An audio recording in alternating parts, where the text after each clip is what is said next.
So it's been a while since we've gone over this. So let's take a step back and remember where we are and how we got here. After a surprise attack from the Jester of Bordeaux and his corrupted army of goblins and bugbears at the peacetime ceremony in the city of Silver Rock, our heroes had to scramble to clear their names for their involvement in the incident, subsequently leading to the departure of their dear companion Denier, who exiled himself to the north. To prove themselves, they seek to find a means of restoring King Bahum, who seems to be inflicted with some sort of corruption brought about by the sinister powers of the Bleeding God, an ancient being sealed deep within the depths of the Maw. They successfully aided Venariel Wizelstein in locating the family's hidden spellbook. Hopefully an answer to this mystery can be found somewhere within the ancient tome. Seeking more answers and to do some further good for the city of Dragon's Rest, the party ventured to Platinum Peak Monastery at the behest of its elder, Master Sheen. After facing the monastery's trials, Wolfgang came face to face with Bahamut, the first of the gods given to this world by the God of Life. Wolfgang was granted the boon his ancestor wielded over 1,000 years ago, a sword which lost its name to time, which Wolfgang dubbed Crescendo. Bahamut also told Wolfgang of the ancient battle fought against the Bleeding God, and the others who aided Bahamut and Wolfgang's ancestor in its defeat. Fleetfoot, the god of nature, Vander, the god of war, and Solomon, the god of the undead. Meanwhile, beneath the surface of Dragon's Rest, a sinister plot was brewing.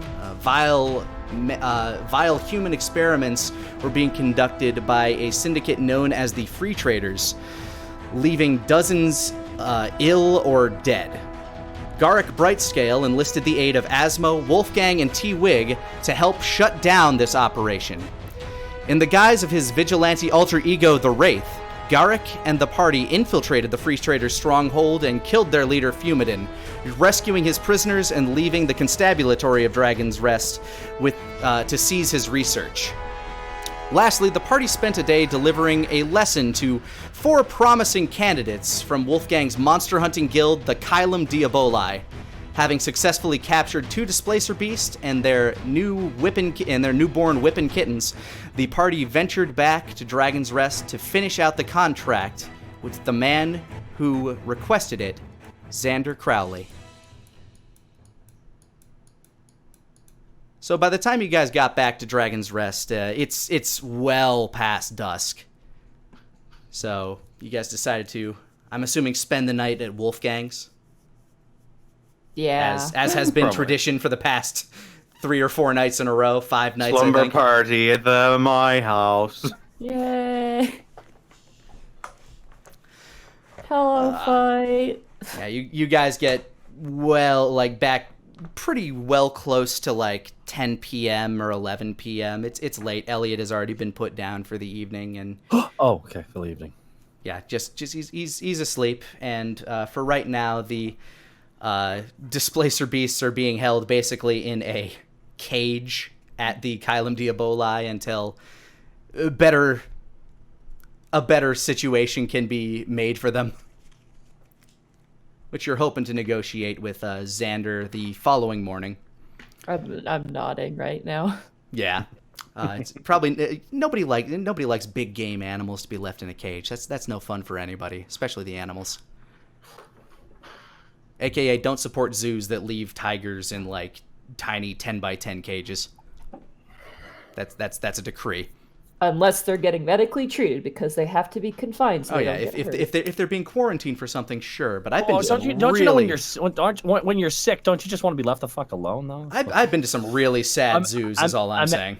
Imagine if you get sick, but there's an option for it to be free, completely free. You just have to be healed publicly and have people come out and look and yell at you and ask you to do stuff. And doctors putting things up your butt and stuff. I don't know. I mean, if it's free, I don't know. I normally have to pay for this kind of service. Anyway. Is there anything you guys would like to do for the evening upon reaching Wolfgang's manor? I'm good. Wolfgang, Asmo, it's been a long, tiring day. You guys haven't really taken any damage from this, but you've had to walk a lot. Ugh, I'm tired hearing about it. Asmo's gonna curl up like a snake, just kind of coil himself in bed. You are incredibly flexible. Yep. So you curl up into a little Asmo bean, and Wolfgang, I imagine you just have a nightcap, do a little bit of reading, and For posterity's sake as well, my character just blep when he's asleep. then, of course, you have to smell the room for danger. Yep. There. Yeah, he'll do a little bit more reading in that book of how to remove curses. All right, yeah, doing some more research in that dry book of curse reading. Go ahead, and I believe we've been doing investigation checks, so go ahead and give me one of them. You should consider buying the audiobook version of that book. It is narrated by Norm Macdonald, so he goes on tangents, so it might actually be confusing. I mean, in a world like this, there probably are books that read themselves. Ooh. It'll be a 17. 17, nice. As you're looking through this book, you begin to recognize certain things about this particular curse. I mean, you've definitely... This book is unfamiliar with curses placed by gods, per se, but some sort of branding like this, you definitely know it to be some form of tether that needs to be activated, but it cannot be activated remotely. So something about Asmo needs to change in order for whatever this curse is to take effect. Huh.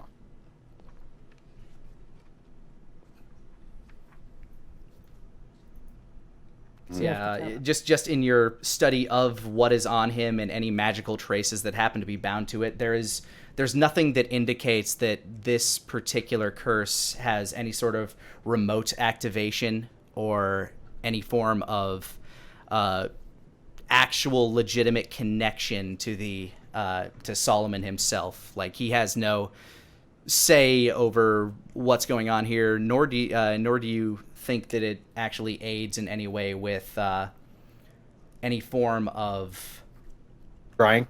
Yeah, any form of scrying. It does not seem to be like some sort of spying That curse is or a anything. relief. Worried he had like a series of people who had this curse and just turned on the TV. Like, who should I watch today?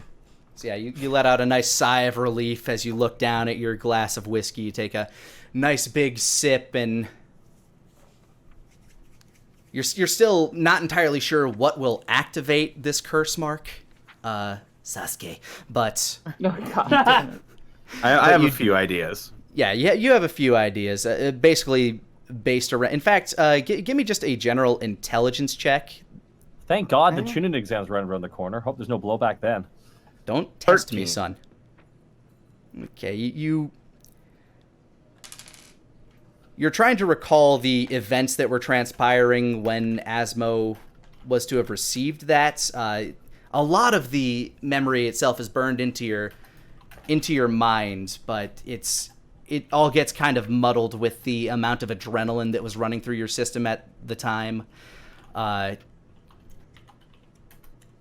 Something tells you that it's something physical that has to happen to Asmo, though, that would activate this, not spiritual or mentally. I have a feeling I know what it is. Yeah. But yeah, that's everything you're getting out of that, and I'll say that by going to terms with this book for as long as you have, if you're ever doing anything that involves investigating curses, I will say you have advantage on that now. Ooh. Ooh. You've spent, I believe, 5 or 6 nights just thumbing through this thing, studying it, and yeah, I'll give advantage to specifically those types of checks for that. So yeah, Cool beans. night well spent. After giving this dry book its read, you close its covers for what you're hoping to be the last time, and you slide it back on the shelf among your family's other books, covered in various sigils and markings. And with that, you head upstairs, you dress down a bit more, and you get some sleep. Following morning, you're awoken by a knock at the door. Good morning, Master Connolly. Didn't know what time you made it in, but I got you some breakfast here. Thank you, Jamont. Yeah, Jamont comes in. He gives you what seems to be a soft-boiled egg and a bowl of oatmeal. Asmo, as per usual, there was a knock at your door, and there's just a pile of eggs. Once again, the door creaks open. You just see a clawed hand come out and grab the bowl of eggs. Scoops it in by the elbow. Just you got probably like 5 or 6 eggs. You start popping them in there. Just closes the door. It must have privacy for what is to happen. You're like an oni. Like you're like a Japanese spirit of some sort. You must be made offerings to. Make the offering to the Gekomori, whatever the. Bring me eggs, and I shall point you northward. Bring me eggs, and I shall point you towards the direction you must go. That way's north. Are you sure? Probably. I don't know. Eggs. I don't know. Give me another egg. I'll tell you. Is it? Nah, it's not. Nah. I mean, maybe. There's a chance it is. If you had a compass that demanded a payment every time you used it, is this north? I don't know. Is it? Look, I got like a 1 in 16 chance of being. I got a 1 in 360 chance of being right. Technically 1 in 8. But yeah. T-Wig, how do you want to spend your morning after being zoned out for a little bit? 'Cause you undoubtedly get up before everybody else. Oh yeah, I just kind of relax.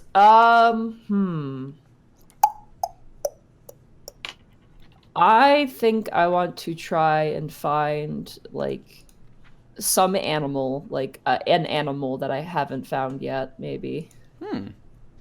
Interesting. Any type of animal specifically, because that would determine where you might go to find this. Because I'm not sure what you have, to be fair. I want something that is there's something that swims. Let's go for something that swims. Okay.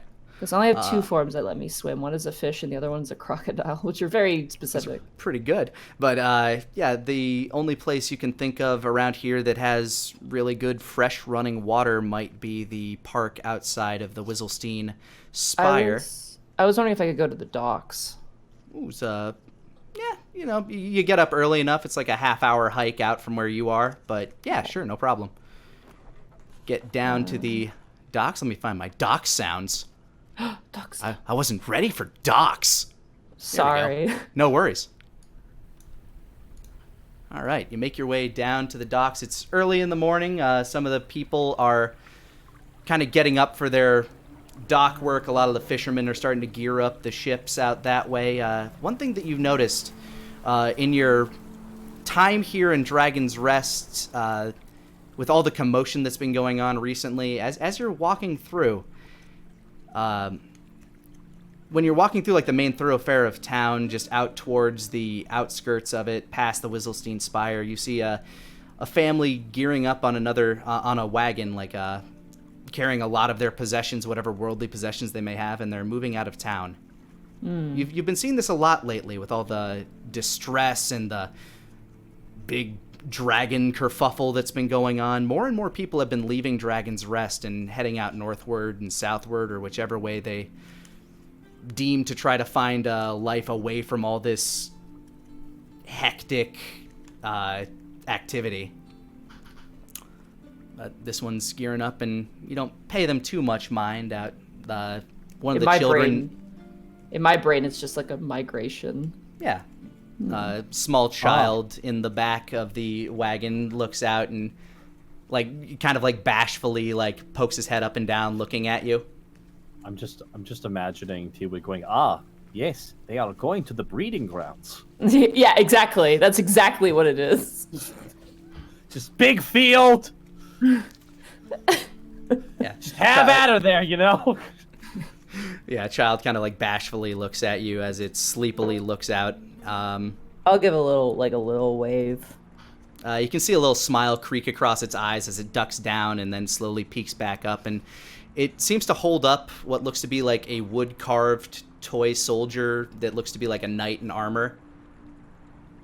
And then it pops its head back up, and it waves back. I'll leave them be. It's none of my business. Yeah, they seem excited to have seen you, though. Make your way down to the docks, and like I said, you see a lot of people gearing up their fishing vessels for the day. A couple of dock workers of the constabulary are walking around doing checks, making sure everything's on the up and up. A few people are trying to set up a fish market for the day. And you make it down to the ends of the docks and start looking into the water. You see your reflection looking back at you. The waters are a bit ripply today. Seem a little rougher than usual, but the winds are blowing in. This is a very important question. From where I'm standing at the docks, is there like a beach or any sort of like coastline that isn't the docks, like in an eye shot distance? Yeah. If you get off the dock and you walk down, I mean, there's certainly a place where the water meets the land. There's Perfect. a lot of stuff under the dock. There's If that's the case, I'm just gonna step off the dock and just go right into the water and just sink down. All right. You sink like a rock. As you are falling slower through the water, I'm going to halve this damage. Okay. You take 3 falling damage as you to the bottom of the water after falling, 10 feet off the dock, then 10 feet through water. Okay. It's that one image where someone hits the water and they just slowly float down. Yeah. Yeah, T-Wig is not buoyant. Nope. I sink. Being right in the element, I'm just gonna like put my hands on my waist and just kind of like look around like a farmer in the field. All right, the waters are a little murky. They seem to have kicked up a little bit of... you definitely kicked up a little bit of the sediment that was at the bottom here. The ground feels a little squishy. In fact, your ankles have sunk in probably about 3 or 4 inches into the muddy sediment beneath the dock itself. Okay. Around you, there's a lot of discarded fishing line and old nets that seem to be tangled up against like the dock struts and stuff. Little bit of waste here and there. Some old bottles seem to have sunk to the bottom. Humans, what are you gonna do? But go ahead and give me a perception check to try to look for some creature that might be swimming around the docks here. Okay. 16. 16. All right, as you're looking around, you think you see a bit of a shadow ahead of you, and you begin to pursue this, I'm assuming. Just something that's kind of like creeping through the water. And as you make your way forward, you see what appears to be the form of a medium-sized squid. Okay. Scan it. Yeah, go for it. You scan the squid. It give me an animal handling to try to get close enough to it real quick. Hell yeah, squid friend. 8. I rolled a 4. That's really sad. As you get close to it, you... God, that's really close to the threshold. Give me an initiative check. 12. It fires out a spray of ink and darts away from you. No beans. If you give me a survival check, you might be able to track it due to its ink spray, but... I'm probably gonna let that one go. Okay. I've obviously already stressed it out. I don't want to be that person. No worries. Yeah, I'm gonna keep looking though. Okay. Is there any like seals in this area, like sea lions or anything that likes to hang around the docks at all? You do notice that this water is oddly saline. There is some salt water in this somehow, which is weird because it comes from 2 freshwater sources. But go ahead and give me a survival check to see if you can track a different type of little beastie that might be hanging around here. 22. All right. With that, you begin checking around, and you do see some interesting flow marks in the sediment beneath you. You start looking around, and you do come across a very large crab hole. And you can see a crab scuttling about not 5 yards away from it. Oh my god, yes. I want to scan the crab. All right. Handle that animal to get close. It's not going to be able to like really run from you, but you don't have great 16. mobility in water. That's enough. better. That's enough. Yeah, you get up to that animal. It seems it takes up kind of like a defensive, like I'm gonna snip you kind of stance against you, but that's certainly close enough for you to scan it. All right, awesome. I will take that. I will take a crab. It's a pretty big crab too. Like we're talking like Alaskan king, like one of those like if it were, it's kind of like a medium-sized crab. Nice. I will gently put him down, pat him on the back of his shell, and let him go. That's nice of you. On my way up, though, I want to grab 2 of those bottles at the bottom of the water. Sure, it's not too hard to find. There's a number scattered about, probably from drunk dock workers. Okay.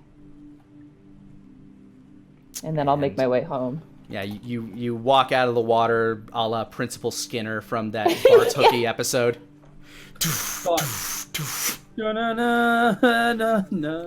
Yeah, as you walk, like the water begins draining out of all of your porousy holes, and Oh my they're God. just you're draining like it's just a constant flow of water as you walk back through town. Wow. There is a clear trail from where you've been.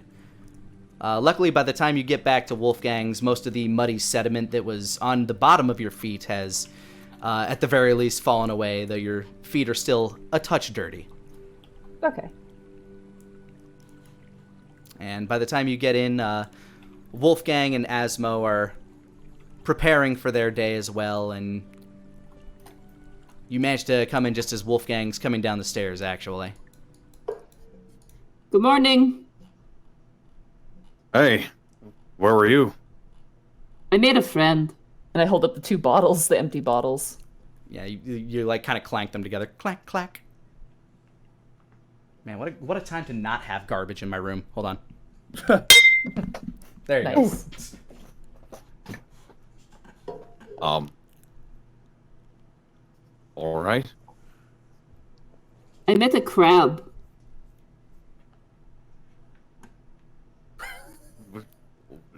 That's What fascinating. did you talk? What did you talk about?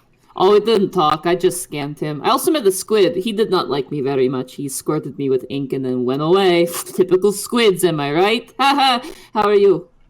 I'm okay. Did you scan the squid? No, he inked me, so I couldn't do it. I didn't want to keep chasing him either, because he was obviously stressed out, so...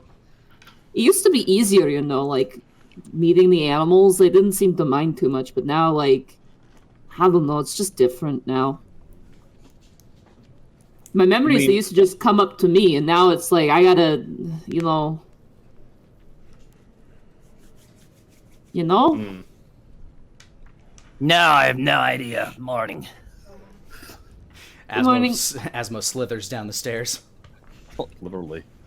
Yeah. Oh, so what's on the docket today for you lot? Jamat says as he's cleaning up the table, as Elliot has definitely left another mess after being fed. I don't really have a lot left. Got most of the important stuff out of the way. You know you still have to finish the contract with Mr. Crowley, or at least negotiate the finality of it, so stopping by that place at some point would be prescient, and Asmo has to pick up his weapon. I could That's probably... today? Yeah. Yay! We could probably split the duties. I'll go talk to Crowley about payment. T-Wig, did you end up returning that mule? Yeah, we did. Asmo, you said you had something to do today. Aswell he's just like rummaging through the kitchen. Yeah, I need to go get my new blade. But before that, I need more eggs. I'd like to talk to Timry. Well, looks like we all have something to do today. I require more eggs. Al just has a dozen eggs. I'm taking these to go, thank you. I'll just pick up some more in the market. Yeah, then. no, yeah, you can afford it. It's all good. Thank you. I mean, we can. I'm not sure exactly how I feel about you coming into my house and eating all of my food. Oh, man. Then I don't know how I feel about helping out your students yesterday. Why don't we just both admit that we're taking advantage of each other, and I'm going to eat these eggs slowly. Asmo, make a Constitution check real quick as you're eating this egg. A Constitution check. Check, yes. Saving check or saving throw? Check. 12. You can't help but let out a little cough as you open up to... That's about it. Yeah, you managed to eat the egg, though. Azure just places an egg in his mouth, just draw a slight... every time. It oozes down the throat. Soothing the cough, actually. That's good. You're coughing an awful lot. What's that? You're coughing an awful lot. Above game, have I been coughing a lot?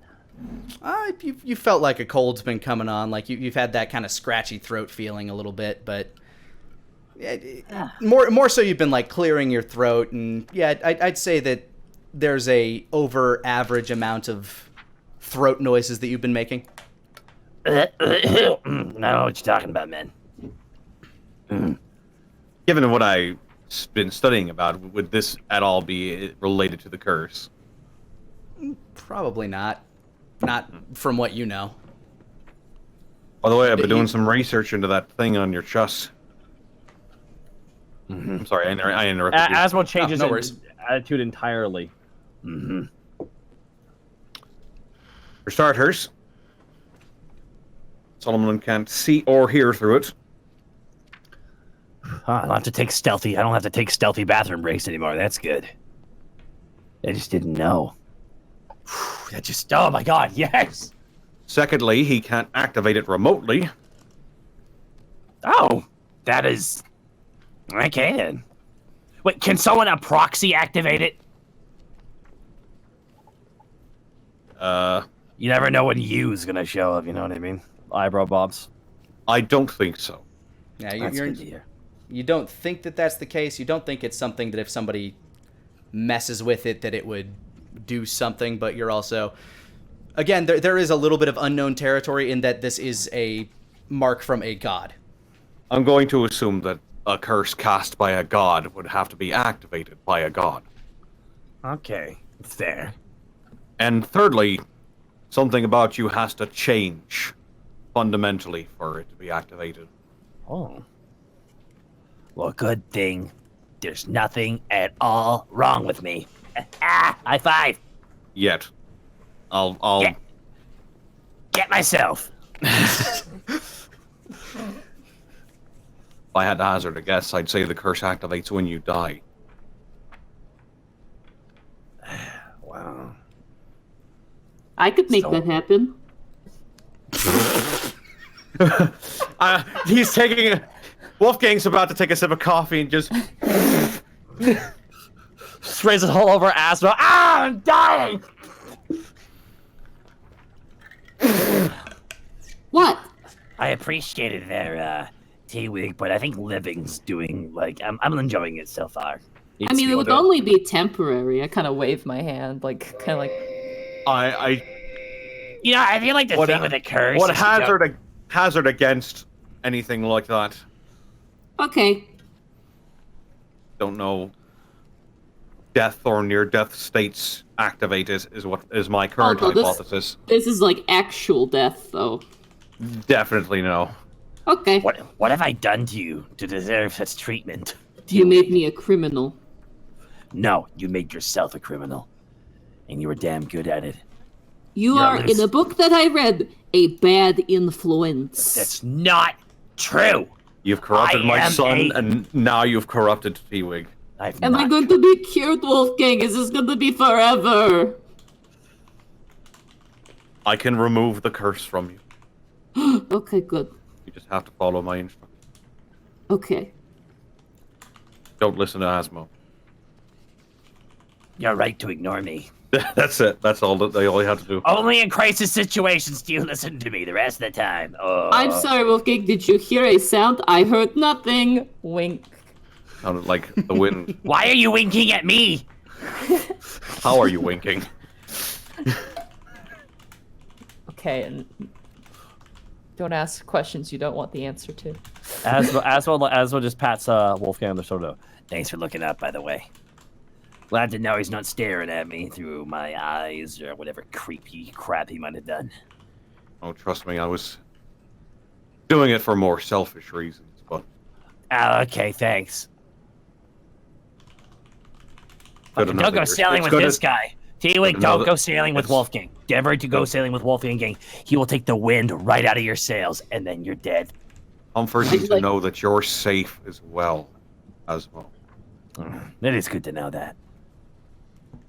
It is. Asmo kind of like smiles, puts an egg in his mouth. It's good to know that. Especially after what he did. Ain't that true? So shall we head off and do our chores? I think so. Alright, I'm gonna keep eating eggs and let's get on going. All right, so who's heading where? Wolfgang is heading to the Crowley estate. All right. that is- Asmo, I guess, is heading with T-Wig to Talos Talos and and Timrys. TNT. Yeah, to TNT. All right. The Crowley estate is significantly closer, so we'll start with Wolfgang Oh no! here. Did we say goodbye to Wolfgang, then walked beside him for like a minute? Because that would be weird. Only for a moment. You walk with Wolfgang to the point where basically the main thoroughfare of the town. You're familiar with it. It's where your apartment is and where the meat house is. There's a essentially this block of noble houses is up a promenade from that area, and it kind of hooks around the base of the palace at the base of the mountain. And there's a long stairway at the end of the path that leads up to the palace. Mr. Crowley's house is closer to that stairway. Wolfgang's is before the thoroughfare that would lead to the heart of town. So you kind of curve around the mountain as you head towards the thoroughfare. Then you guys split up, and Wolfgang continues onward toward where would normally lead you towards the palace. And you guys head towards Talos and Timrys. If that Yay. makes sense. Eventually, Kinda. maybe I'll have an actual town map. Ooh, a map. But that would require work. Anyway. Yeah. You guys part ways, and Wolfgang, you continue down a few more houses until you reach the Crowley estate. It's big gate stands in your way. It stands open, but there's a guard standing out by it. Good morning, Mr. Connolly. Good morning. Yeah, the guard in the dark coat and the dark glasses looks at you. Is Mr. Crowley expecting you today? I'm here about payment for the critters that were harassing his cattle. All right, head on up. I do so. Continues to stand guard as you walk through the topiary garden. Some of the animals seems to have changed shape since you've been here last. It looks like a few of them have been carved into the shape of people. Some of them are in the shape of various other animals, some deer. It's clear that a lot of love goes into this garden. There's some different flowers that are blooming in here, actually. Make it up to the nice double oak doors as you you reach for the massive lead knocker. Poof, poof. You're greeted by another dark-dressed guard. They all look very similar, like they're all dressed in that Men in Black kind of thing. Hello, Mr. Connolly. Pleasure to see you. Oh, the morning. Yes, I'll go. Please feel free to make yourself at home. I'll go let Mr. Crowley know that you're here. Thank you. He steps out as you sit in the main hall, basically the grand foyer of his home. You're relatively familiar with it from the party you went to some time ago. You've been to maybe one or two since, and it's just not your scene, really. But he always has really good food there, and it's whatever. It's a good way to spend a Saturday, I guess. I do love a good hors d'oeuvre. Yeah, they got lots of things with little toothpicks in it. It's great. Fuck yeah. He has like the best liquor. So you sit around here for a moment, noting the fine oil painting artwork on the walls, usually depicting Mr. Crowley or various members of his family. Could I retroactively do an insight check to that guard, because he seemed kind of nervous? Yeah, sure. That'll be a 16. From what you can tell, it was more of a nerves of, I wasn't expecting you here today. Sorry, I'll go, one of those, I guess I should go check if Mr. Crowley, if you're up here, he must be expecting you, so I'll go check with that. Gotcha. It's just a little deviation of his day. After a few moments, Mr. Crowley comes walking around the grand staircase. He's wearing a nice satin red robe. His head still seems a little bit messy, like he's still got bedhead going on. Oh, Mr. Connolly, what brings you around at this ungodly hour? Morning? Yes, I thought I didn't have to say it. He seems a touch hungover. I get you had a long night, so I'll just get right to the point. We received some word that there were some cattle being unduly slaughtered in your fields that you have owned. Oh, yes. That's right. It was your guild, after all, we sent the request to. I take it that matter's been settled. Quite right. Excellent. I had a couple of my brightest recruits that I have escorted settle the matter of 2 displacer beasts. Displacer beasts? It's a name I've heard, but I'm not familiar. They're sort of like jaguars with big tentacles. They can shift in and out of reality. Nasty little beastie. Very nasty. I believe, unfortunately, one of your bulls was quite badly killed by... Damn shame. I'll have to see about acquiring one from another farm, I guess. Oh, well, thank you very much. I suppose this means you're here to settle the matter of payment, I suppose. That's correct, Mr. Crowley. How much did we agree to? I can't remember. I threw in that request some time ago at the behest of my... Did we come to an agreement on payment? You never actually heard what the payment was. Oh, you're not gonna like it. It's 300 exposures. Oh no! I said I'd put on the shirt. I'm wearing the Kayam Diabola shirt. You can't ask for more.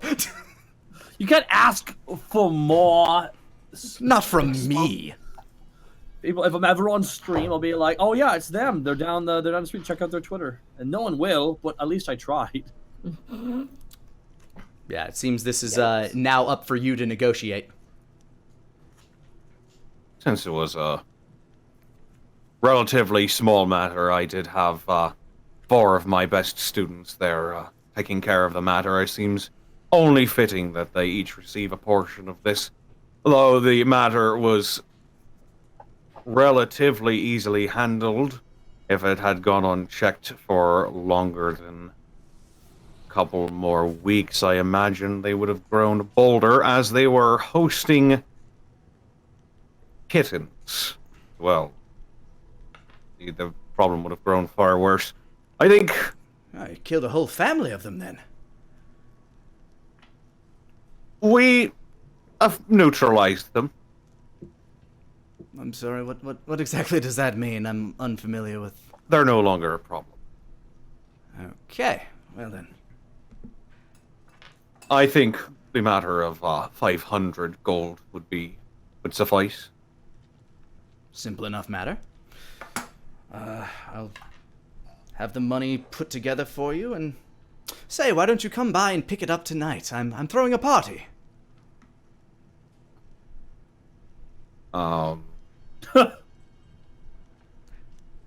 He throws a know lot how- of parties. I don't know how long I'll be staying for this one. Oh, Like no, that. no worries whatsoever. I would love to have a more formal word with you, though, as I'm not exactly in the current dress. One of his balls pops out of the. You're afraid to say anything, but it's hanging there. It's my ball. Just one ball.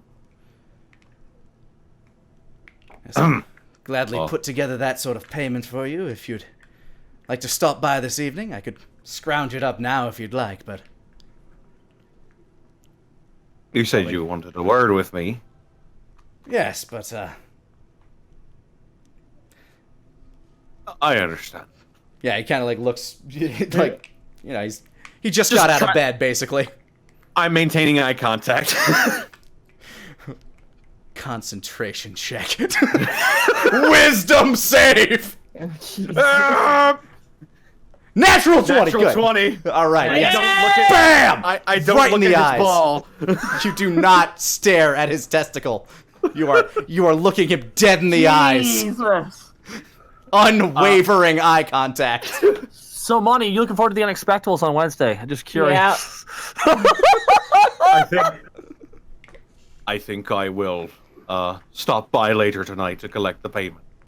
Wonderful, and feel free to bring your friends. They're welcome to sample the wares and enjoy the company as well. Certainly. Well, I believe I'll get out of your hair if that is all. Well, it was your business after all. Thank you for bringing it to my attention and for taking care of the problem for such a modest fee as well.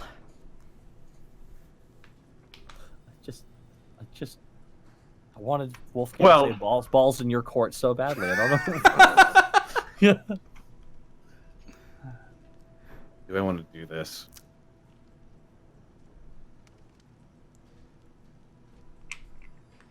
He stands there just staring at you. I'm thinking in real time. Me thinking. All right, time dilates, but he's still staring at you.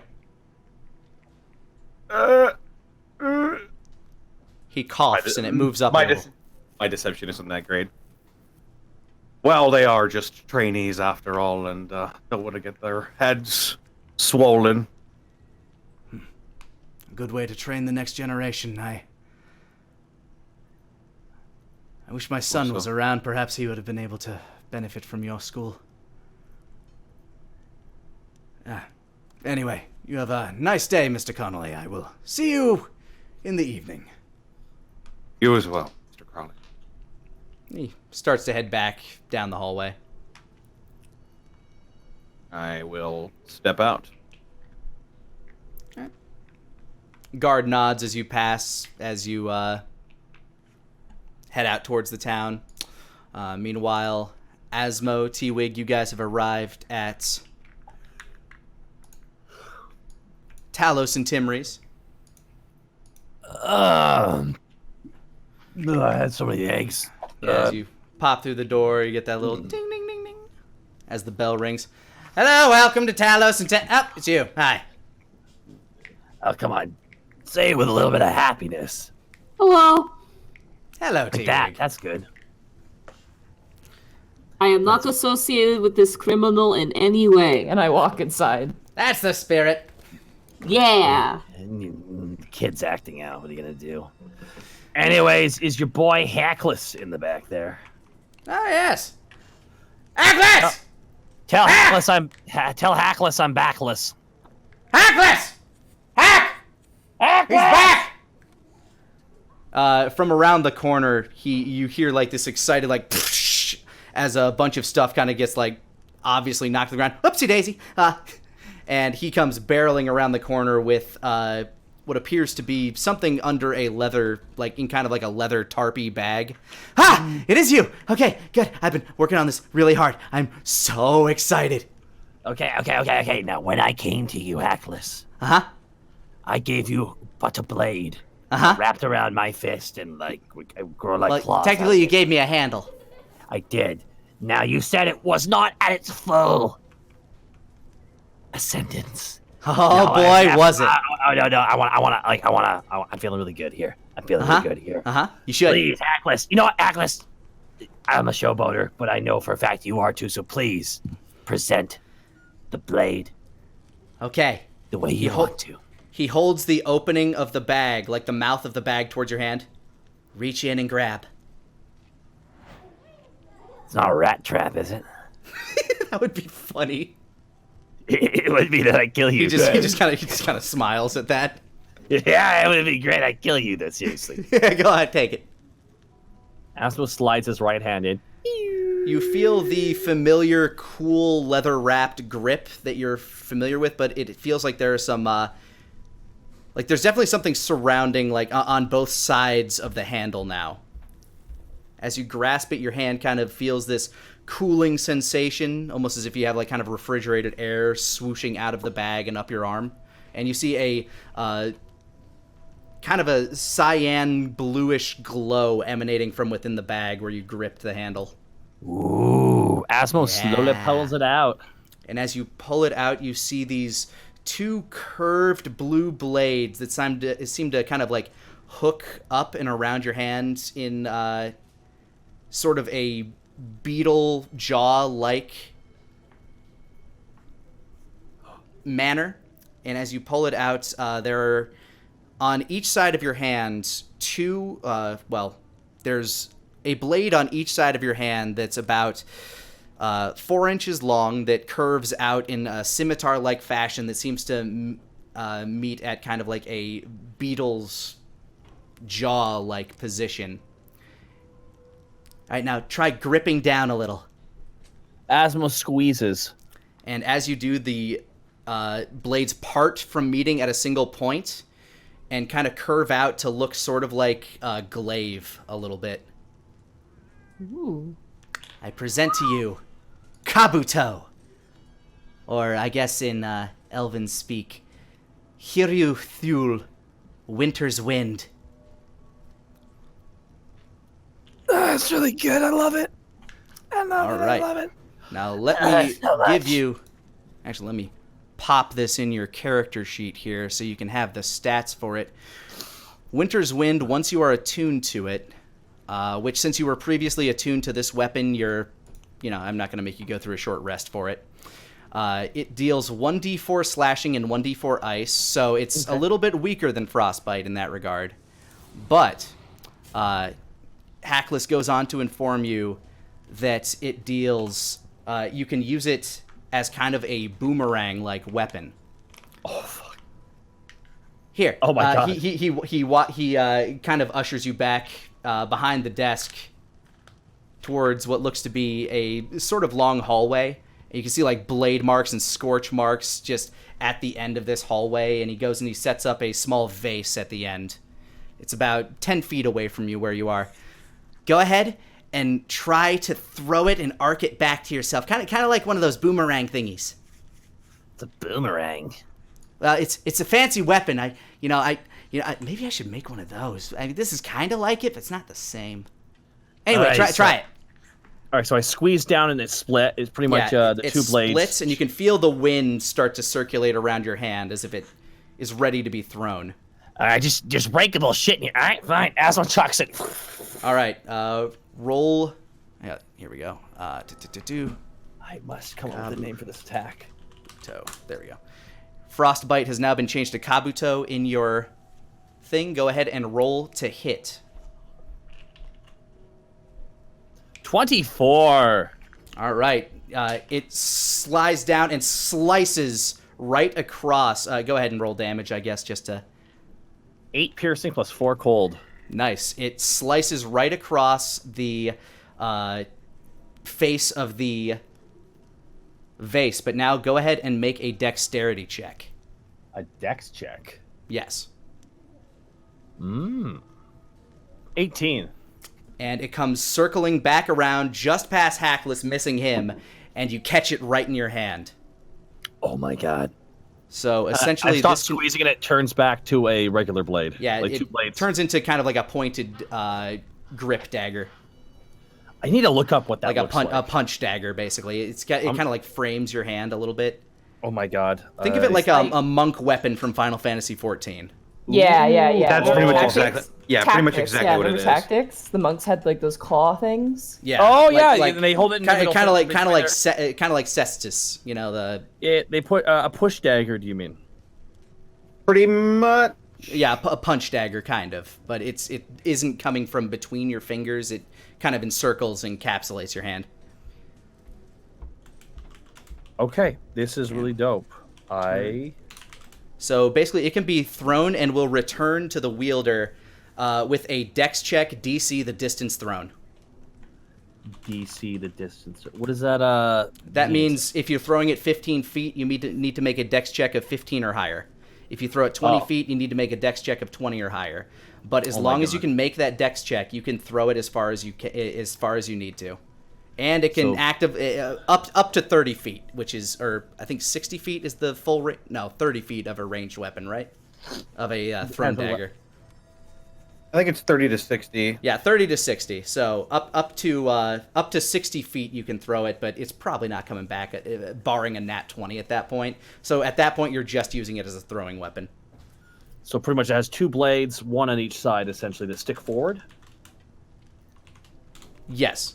Yeah, Okay, and as you squeeze it, the jaws of the blade begin to like curve out into more of a boomerang-like pattern as you squeeze it, and then the icy wind begins to circulate around your hand a bit more as you do so. Because it pulls it back. Yeah. And locks it, and then you hurl it. Okay, cool. That's neat. Yeah, kind of like the glaive from Blade, which was a strong inspiration here. The glaive from good, because that's it all started with him, man. Mm-hmm. The Daywalker. There we go. I changed the description. So now you're giving up a little bit of immediate damage, but you get a little bit more utility, and you no longer have the disadvantage of waiting for your hand to thaw. That's freaking fantastic. Azza just holds it up and just plays with it in his hand. This is legit.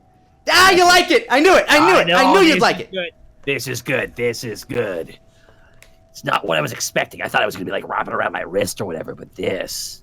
I'm not normally known for doing range stuff, so now if someone wants to step out of my purview, I can just bap them with it. Yeah, you can bap them real good, and then they'll probably not live anymore. I'm liking this. And it's all ice when he does that, too, so it's like an ice... Yeah, the blades are, like, they look metallic, but they have that, like... They have that, like, cyan blue tint to them. Like, it's blue steel. Oh, so cool. I can't wait for somebody to draw it. I'm getting such Wolverine vibes, and I love it. Asmo's very much a Wolverine fighter, so... Yeah. Well, like Wolverine from... X-Men. Does he have those? He didn't throw stuff. He's got, like, hand claws, you know what I mean? Like, it's just, like... You are a fast attacking dude with blades on his hands. I honestly, I'm envisioning almost a little bit like actually someone said it, the Arbiter from Halo, like the way the Halo swords are. Oh yeah. Smaller version, like a smaller version that's not luminescent. Well, it is a little luminous. Well, like not as luminous as those, because those are energy swords.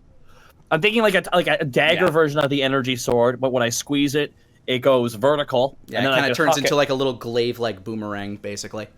Which I'll just say it looks like the one from Blade, because fuck it, that's a great thing to base it off of. You know what? Blade had a lot of great weapons. It did. Blade 1 and 2 were fantastic, and 3 had a great scene. I didn't even know 2 was directed by... Guillermo del fucking Toro. I didn't know that! And now I want to go back and watch it. It's weird if you go back and watch it, because Cat from Red Dwarf is in it. And show I didn't watch, but it's damn good movie. He's got fangs like the... It's a comedy, so it's really trippy. It's the best Blade movie, like, far and away. Oh, absolutely. We could sit here and talk about Blade all day. On the Blade podcast, guys, we actually... it's going to be PG-13. Ah! It's going to be so... I don't know. Whatever. I'll reserve judgment. Anyway. But thank you. Asmo just looks at Hackless. You have done fantastic work. Asmo holds it up. Yes! He holds up his hand for a high five. And Asmo pulls out Fire Ant in his main hand with the blaster gauntlet around his main hand. And then Asmo has... What do we call it? We're going to call it Kabuto in his left hand? I've labeled it Kabuto. Its elven name means Winter's Wind, though. Winter's Wind. Oh, it is elven Japanese. No, but it looks like a beetle, so Hackless is kind of a weeb. So there you go. It's true. This is good, and now you have done your side. Yeah, he's still holding his hand up for a high five. He's not lowering it. There you go. Thank you. Yeah! Atlas. That is good. That is good. Oh my god. This changes everything. It really does. It does. Now Also, you've done your end of the bargain. I guess I gotta do my end of the bargain. yeah, I got my stuff. I got my stuff all packed. We can go like tomorrow or now. We can go now. You really want to go now, don't you? I mean, we can go. We can go whenever. It doesn't have to be now, but, I don't think like whenever. Tell you what. How about you swing by Wolfgang's shop? Wolfgang's house. You know where that is? No, yeah. Yes, I went there when we first came back. I think yes. Yeah. Okay. Because like, meet me there tomorrow morning. I think we're gonna head out. Okay. If plans change, I'll remember to swing by and tell you. Okay, I'm going to sleep now. What? You haven't slept? His eyes close in front of you, and he's just kind of like standing there. What's happening? What? Asmo just kind of looks around. What is that? He leans against a wall, and he lets out a kind of a subtle snore. Asmo just kind of goes, Atlas. I rest my hand on Asmo's shoulder. Let him rest. Asmo takes the hand off the shoulder. I thought you didn't want to be associated with me. All right. I turn around at 180.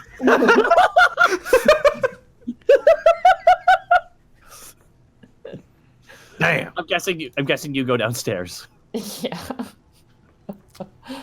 Yeah. Once again, entering Timry's workshop, you're hearing a very similar sound to the last couple of times where you hear that.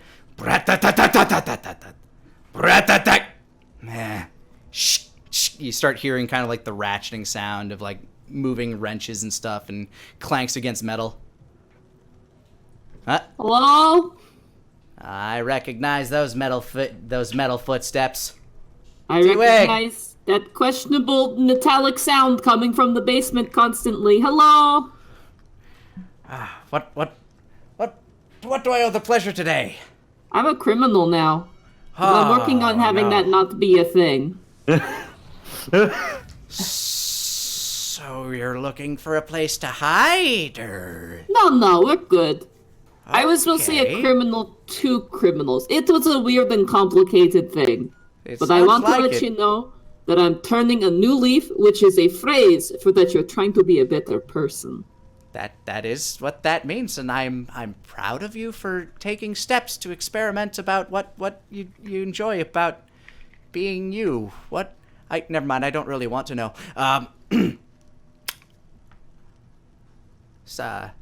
It's kind of like lost for words.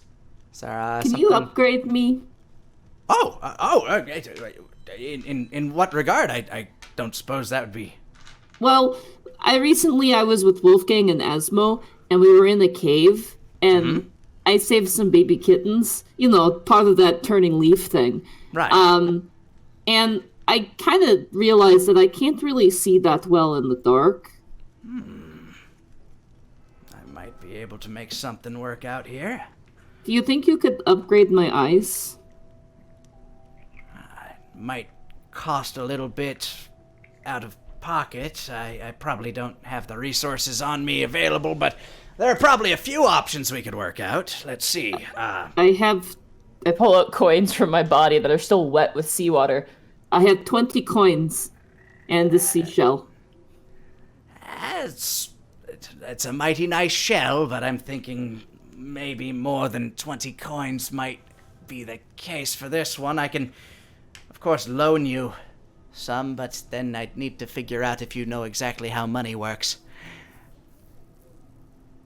Tell you what, if you My brain just goes into like that gif of that woman with like the math around her. That's me, and I'm just remembering what Talos taught me about what money is. All right, he's examining you right now, trying to figure out exactly what he might be able to do. He's brainstorming. I tell you what, I can certainly make something work if you bring that Connolly fellow by. Bring by young Wolfgang. I might be able to at least negotiate some terms of payment that way. But as far as helping you see in the dark, I could probably install something that would allow you to illuminate the area around you, which would negate the darkness, or I could, for a bit more expensive means, find a way to actually fit some form of dark vision into your I can learn that eyes. spell if that helps. I don't know if that would, but I can already do that magically, but it just, it's one of those things I'm not always prepared for, and then, I'm in a cave and I'm like, darn, I should have been ready, but I wasn't, so... Of course, I'm glad to know that at the very least you'd be able to handle it for yourself if you had to, but... I've done it before, but it's one of those things where it'd be nicer if, I just had it on hand in case of an emergency. Well, I could probably fix up some form of headlamp for you for maybe 300 golds. The dark vision would probably be a bit more expensive, though, somewhere around 1,000 to make that upgrade work for you. Inside, Monty's going, Tio goes, Yeah, that sounds reasonable.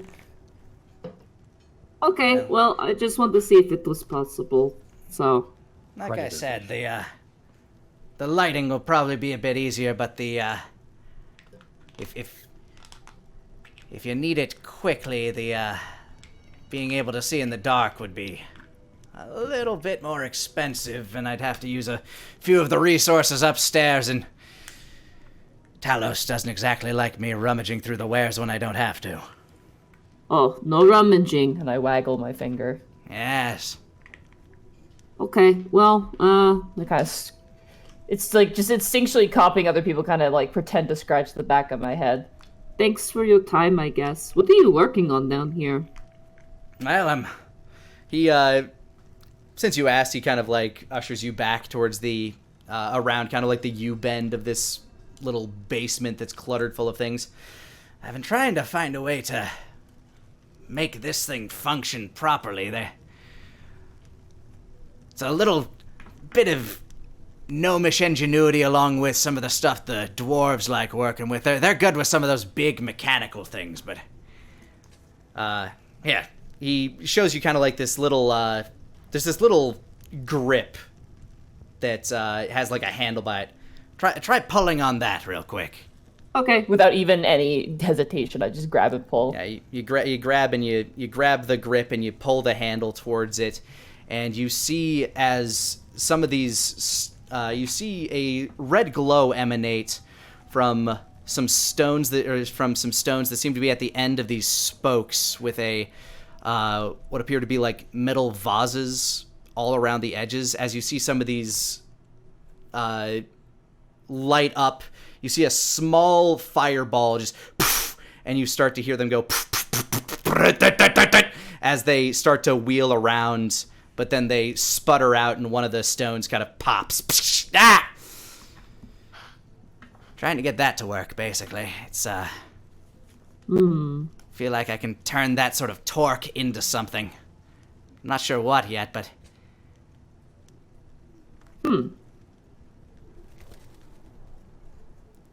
it's just need to find a way to stabilize the stones themselves, or figure out how to make them fire off a little bit more evenly, or I don't know. There's a lot of calculations involved, but I feel like it's something that's worth doing. It certainly makes a loud noise. It does. At the very least, I have a very consistent noisemaker. There you go. Anyway, I should get going. I'll talk to Wolfgang about the eye thing.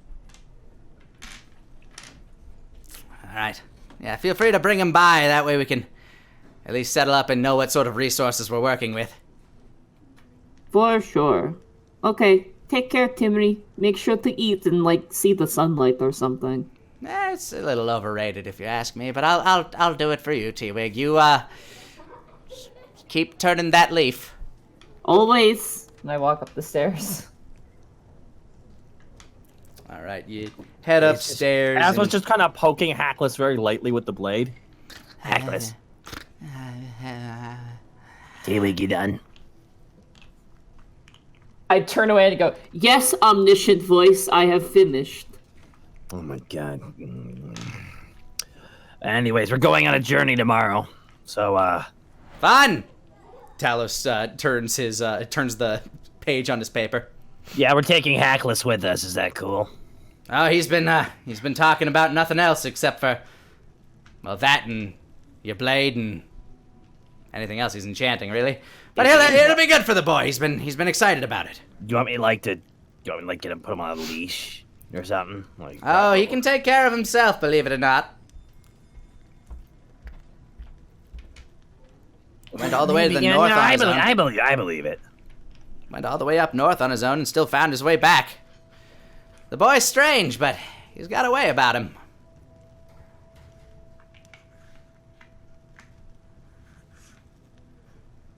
Okay, well, we're gonna head out, I think. Sounds good.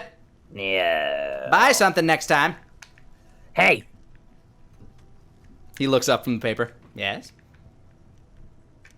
what do you got for sale, actually? Like, what do you got right now? Anything Plenty good? of things. What you looking for? Anything in particular? We got Yeah, I rings, guess we got healing- staffs, I we got guess- brooms. They move on their own. Brooms that move on their own. Yeah.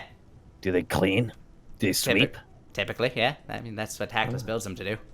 Oh, that's interesting. Yeah. Anything else? Got forks that'll feed you. They're a little temperamental, but they'll do it. Okay, anything else? Is there anything specific that you're looking for, or you just want me to No, name I want random you to shit? keep throwing shit at me next till I say yes to one. Okay, we got self-drawing curtains. We've got Asmo, we've got a rug. Do you Oh, have curtains ones that do you draw. have curtains that open up right when the sun hits them? Yes, actually, that's kind of what they do. Ah, that would be the worst. Can I get one of those, please? Sure. And can I also get one of those how much is the magical broom? The broom is, I believe it's 50 gold. Let's see, it'll be 55 gold for all things total. All right, thank you very much, sir. Here you. There you Would go. you like a bag for these? Do you have a bag big enough for a fucking broom? I have magic bags. We sell them for 500 gold apiece. Do you sell a bag of holding? That's a bit more expensive. Do you have one? I might. I might have money. Do you have? Listen, we're going to an ancient crypt or tomb or whatever you want to call it. Guarantee there's going to be dumb shit I want. 750 gold. That's so much. All my money. Damn it. Okay, tell you what. How about this? I have. Well, if the tomb is full of things that you're looking forward to, maybe they'll be worth more than that. Hey, hold on. Let me think about this. One second. Everyone calm the fuck down for a second. This is all my fucking gold. Okay. I got 770 gold. I will get the bag of holding if you throw in the broom.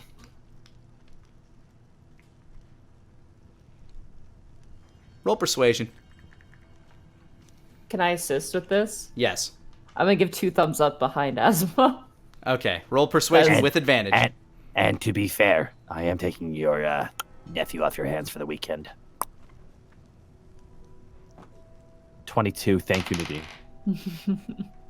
All right, you got yourself a deal.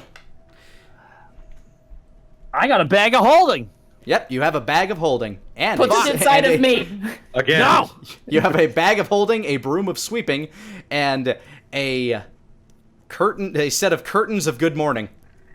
Oh my god, that name is so good. Fuck, Curtains it's of so good good. morning. Curtains of good morning. Bag of holding acquired. I am so happy to add It's- this to my inventory. It's this part of me that really wants to install that inside of myself, Kurt. In your Just mouth? Just your head? No, Quick! no. No, like in my like I have a bender stomach, right? So just start throwing shit in there. We will discuss it on the walk home. Okay. The cheaper bag he was offering you was a handy haversack, basically. What's a handy havers? It's like a limited bag of holding where you can still keep all your shit in it and look like The biggest- but it can hold like only a limited amount of shit, basically. The biggest difference is that with the bag of holding, it takes like an action to pull something out of it, whereas with the handy's haversack, it doesn't take an action. You can just pull whatever out of it. And the Yeah, size- but it holds less shit. it does, yeah. Yeah, that's that. No. So Asmo's got a bag of holding. Oh, this is very good. Very good indeed. Asmo adds it to his belt.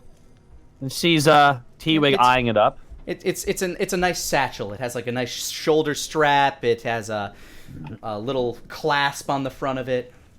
So Looks like a face, as they all have to, but this one. Asmo takes the blinds and the broom. Very good doing business with you. Indeed it was. Thank you so much for your business. Have a good day. Yada yada.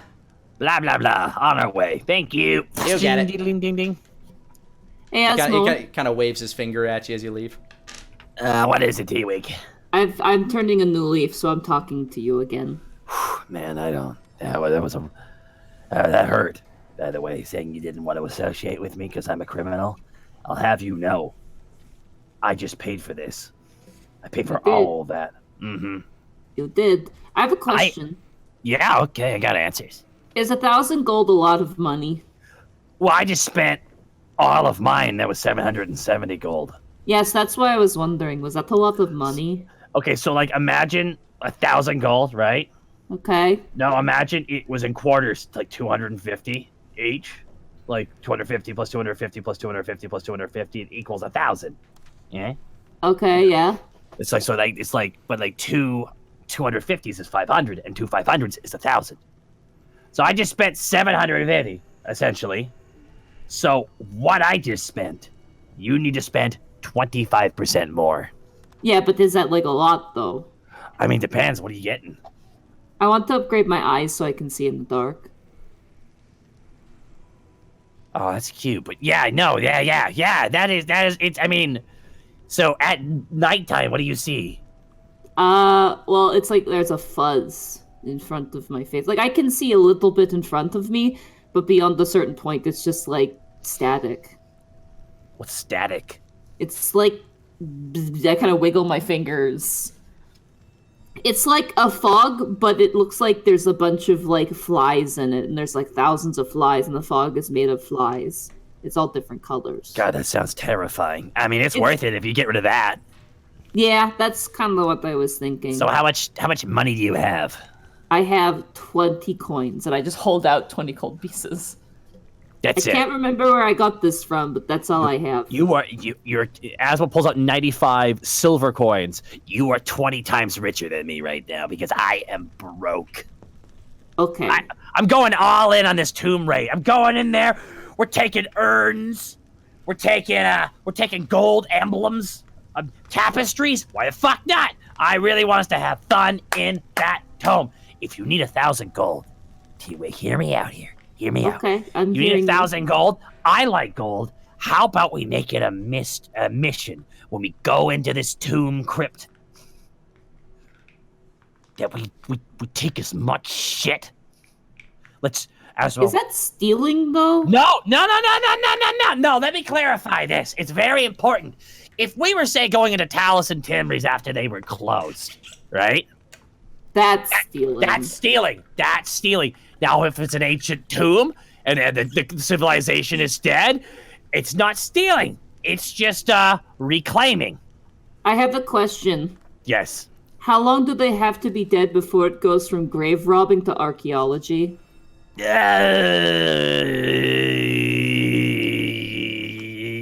Scholars are still figuring that one out. Okay.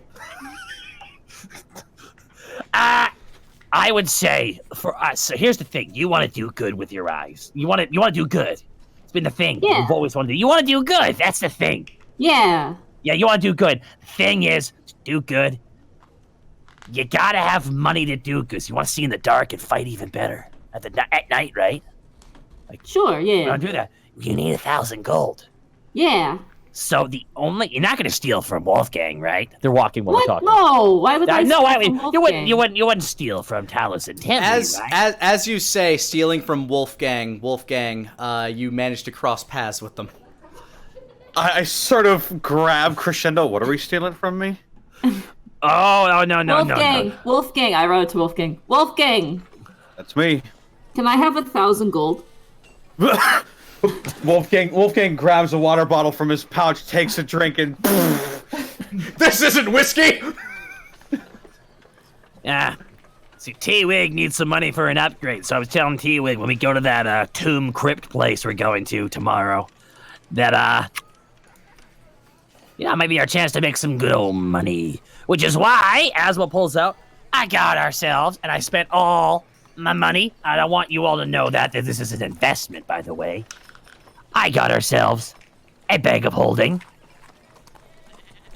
just sort of squints at him. Bask at its holdingness.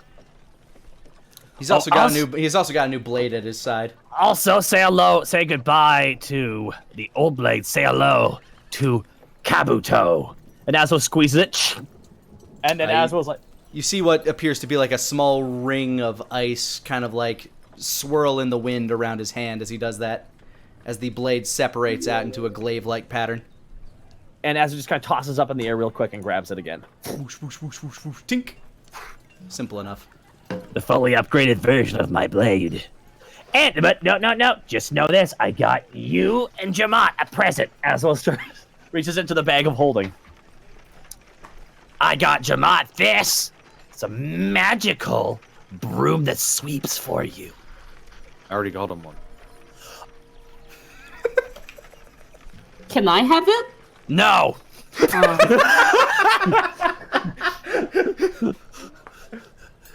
But I also got this. Magical blinds. I'm This is sorry. for you. For the morning.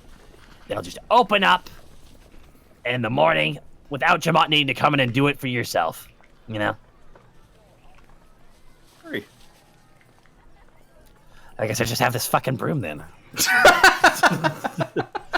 I mean, it's a big house. You could offer a second one. A magic broom. No. I have an idea for the magic broom now. You know, you get the two Roombas, one for the upper floor, one for the lower floor. Magic broom. Ah, shit! It's a Broomba. Why didn't I call it that? Oh, we can't retroactively go back. Damn it. Like- See, this is reset the entire fucking. Can we campaign. break Okay. the rule just this once? We're going all the way back. Wolfgang, you sit at the grave of your. Asmo just Poppy. Asmo just looks at it. He just turns it over. It's called a broomba. Wolfgang sets a flower on his wife's grave. Oh, beans. Wow. Wow. There are things that are okay, and then there was that. It's called a broomba. It was the name was out the whole time. Didn't even see. Look, broomba. BROOOMBA. All right, good retcon. Thank you. Perfect. All right. So that's it for me today. So are you guys ready to head out tomorrow? Yeah. Asmo just sort of dropped that on you, by the way. Great. I suppose. Well, it's a good time to get out of town. You know, after everything we did. Yeah, everyone's migrating. Get with the times, Wolfgang. Don't you want to mate too? T-Wig says that, and you do notice that the town's thoroughfare is a lot emptier than it has been previously. Like, Dragon's Rest has been losing people left and right, mostly due to people fleeing from the kerfuffle that was going on at the palace some days ago, the fiery eruption that appeared out of Platinum Peak twice in the past couple of weeks, and now all the people that were disappearing, and a lot of word kind of spreading around town exactly what was happening to those people that were disappearing. What, T-Wig? Well, it's mating season. Everyone's migrating. I think I've had my fill of mate. No one's ever has their fill of mating. Are you kidding me? Sort of squints.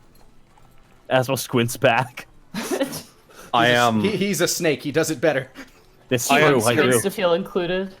where most of the residents of Dragon's Rest have been fleeing off to. Definitely not as bustling as it usually is.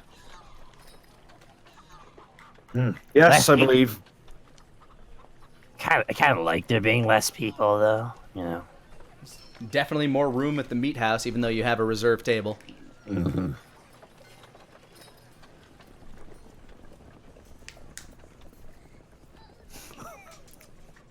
But yeah, other than that, Wolfgang, I assume you informed them of Mr. Crowley's invitation?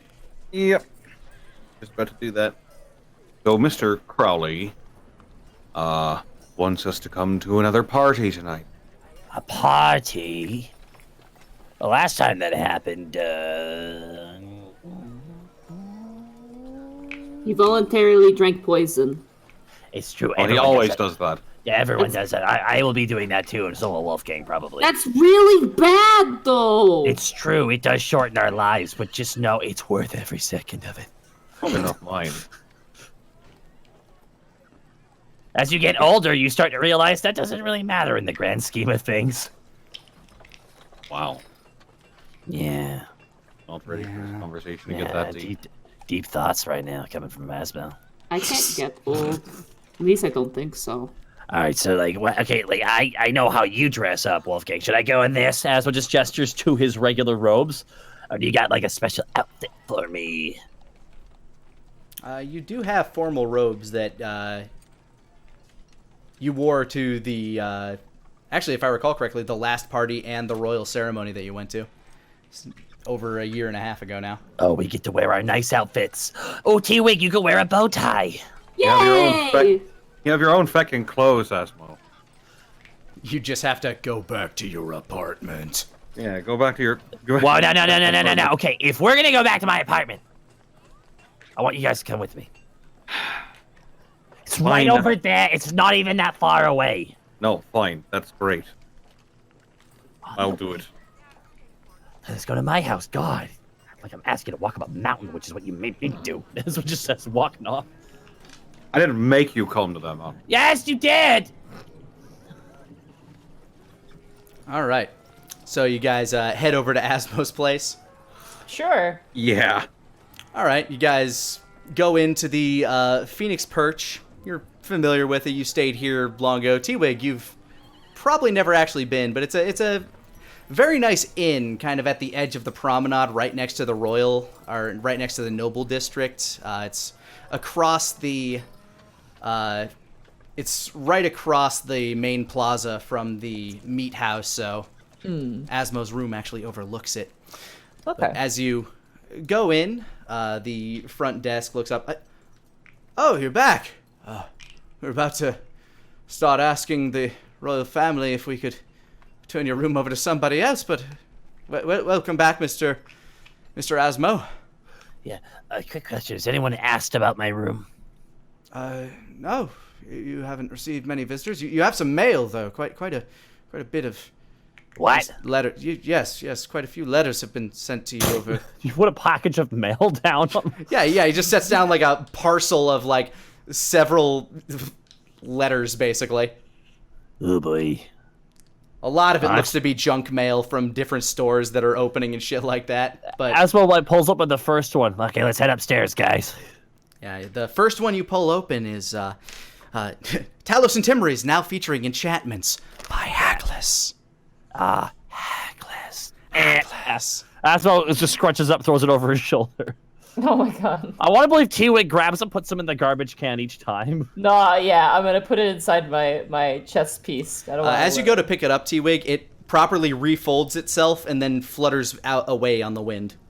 There shouldn't be in here, but it flutters away and back to Asmo's mailbox downstairs. Next one, we're almost there.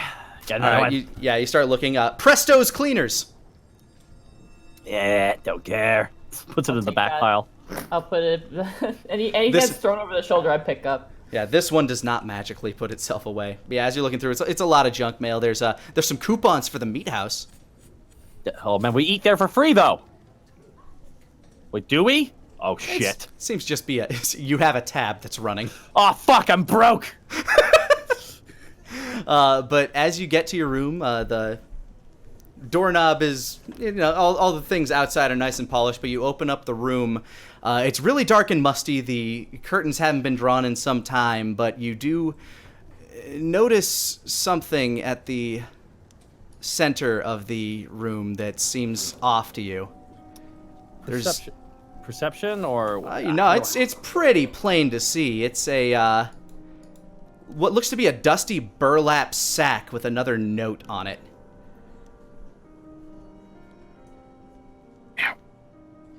Oh no. Come inside, close the door.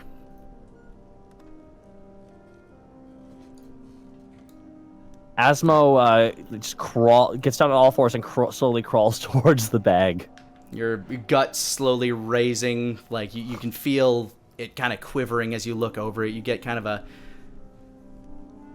yucky feeling as you I grab reach- the note.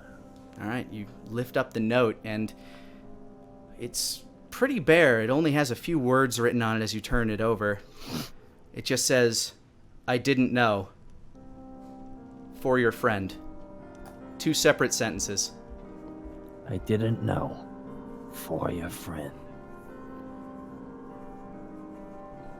I'm listening to this as well, right?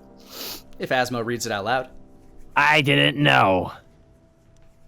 This is for your friend. And yeah, that's just a burlap bag, basically. Yeah. Well, Close shut. Asmo, Actually, go ahead and make me a perception check now that you're standing here. Oh, okay. 6.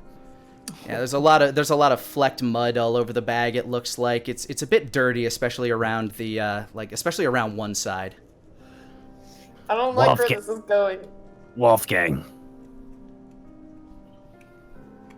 Starting to put the pieces together.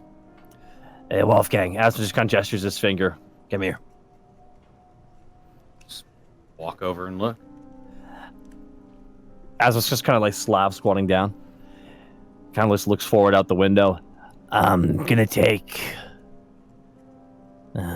T-Wig into my room to go grab my nice clothing.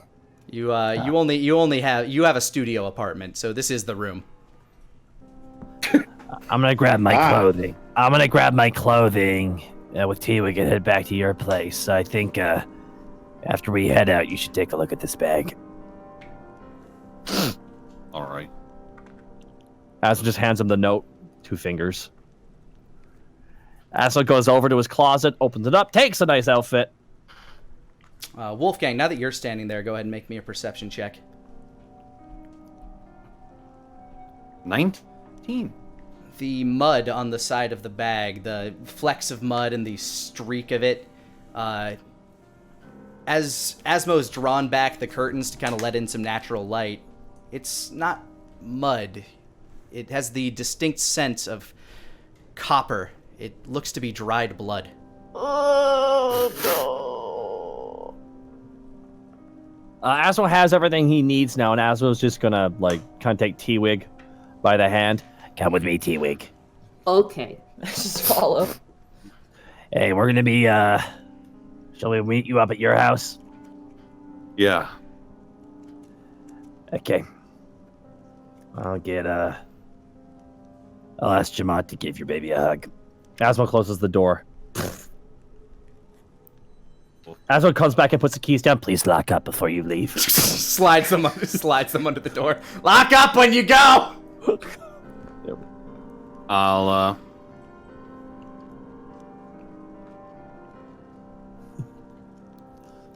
I will cast detect magic. There doesn't appear to be any magic on or in this bag. I will open the bag. As you open the bag, the smell of old death hits you. Not that pungent, rotting smell, but old, sedimentary death. As your eyes adjust, you can see in the bag, it seems to be full of various bones.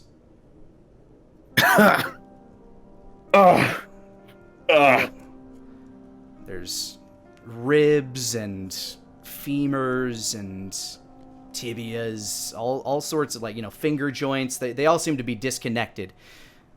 The one thing that appears to be missing is a skull, and there are a few various odd pieces about these bones that don't make them seem human. Does it look more lycanthropic? Yeah, I'll say even without an investigation check, you can tell that these are probably the bones of your wife. Wolfgang will just set the bag down. But while looking through, the one thing that you noticed was missing was the skull.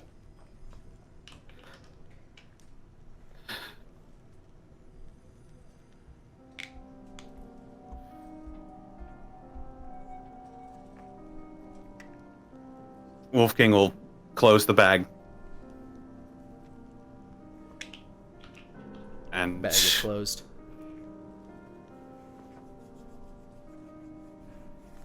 he'll hurry back to his house. You He'll gonna take leave the bag. Okay. No, he'll taking take the bag. All right, you. With the panicky feeling in your gut, the adrenaline kind of pushing you forward, you lock up behind yourself and you head back to your place to prepare for a very awkward party. And here's where we'll take a break. Woo! Yay! Boy.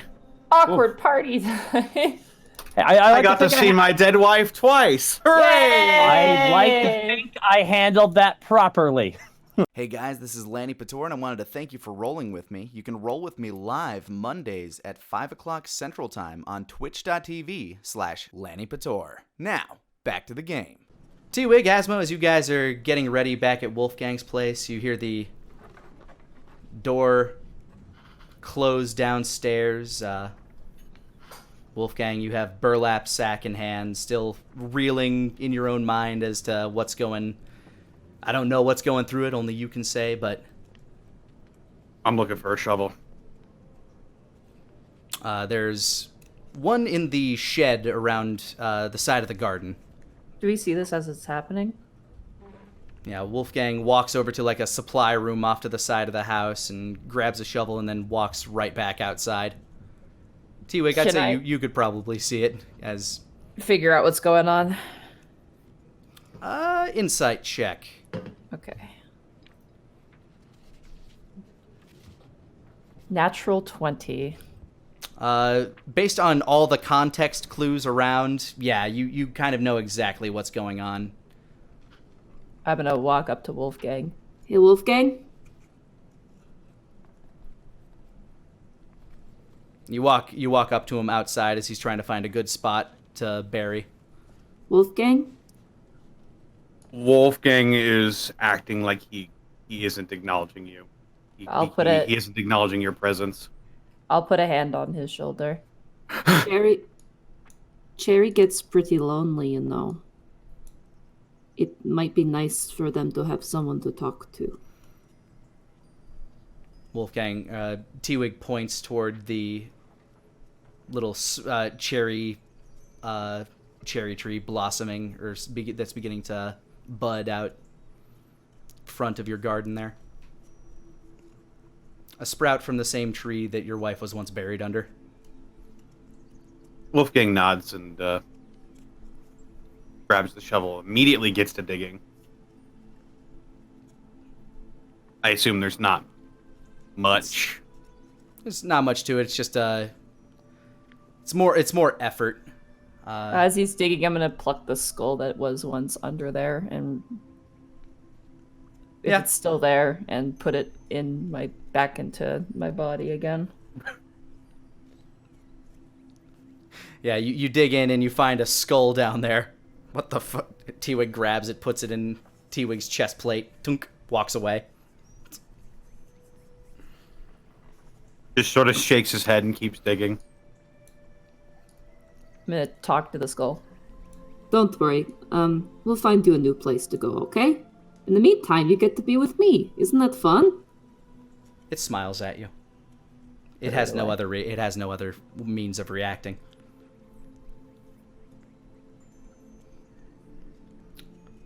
The Wolfgang you spend takes you about let's say an hour or so to get a hole that's comfortably deep enough for you. I will. Is there like rotting flesh or anything still there? It is all bones. I mean, she was like, before she was exhumed from where she was, she had been down there for God, a little over a year at that point. Wait. Yeah, probably a little over a year at that point, maybe longer. So, yeah, there's no flesh there anymore. It's all just bone and bone dust. He will begin carefully pulling out each bone and setting it in the hole. You lay them out in a very exacting fashion, almost to the same exact position that you remember her being in when you buried her the first time, but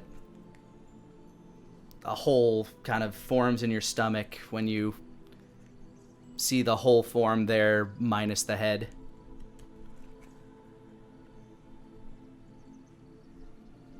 I'll bury her.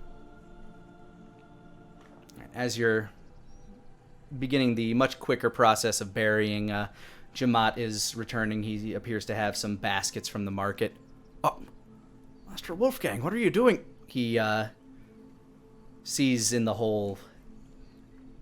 Oh. Would you like some assistance, sir? No. Of course, I'll go see that Master Elliot gets his supper, then let me know if you need anything. He nods. And Jamat pats you kind of on your side, which is about as high as he can reach, and he brings the food that he got from the market in. And you finish burying, you pat down the top of the soil so it's nice and firm.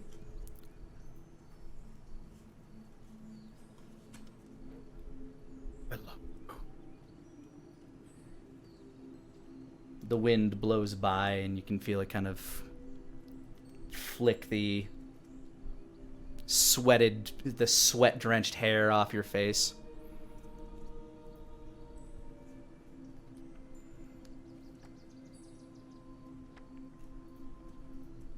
He'll just look at the new grave for a while and then he'll go back in the house. Alright, you head inside and prepare yourself for the party. By the time you're ready, it's about time to head out that way.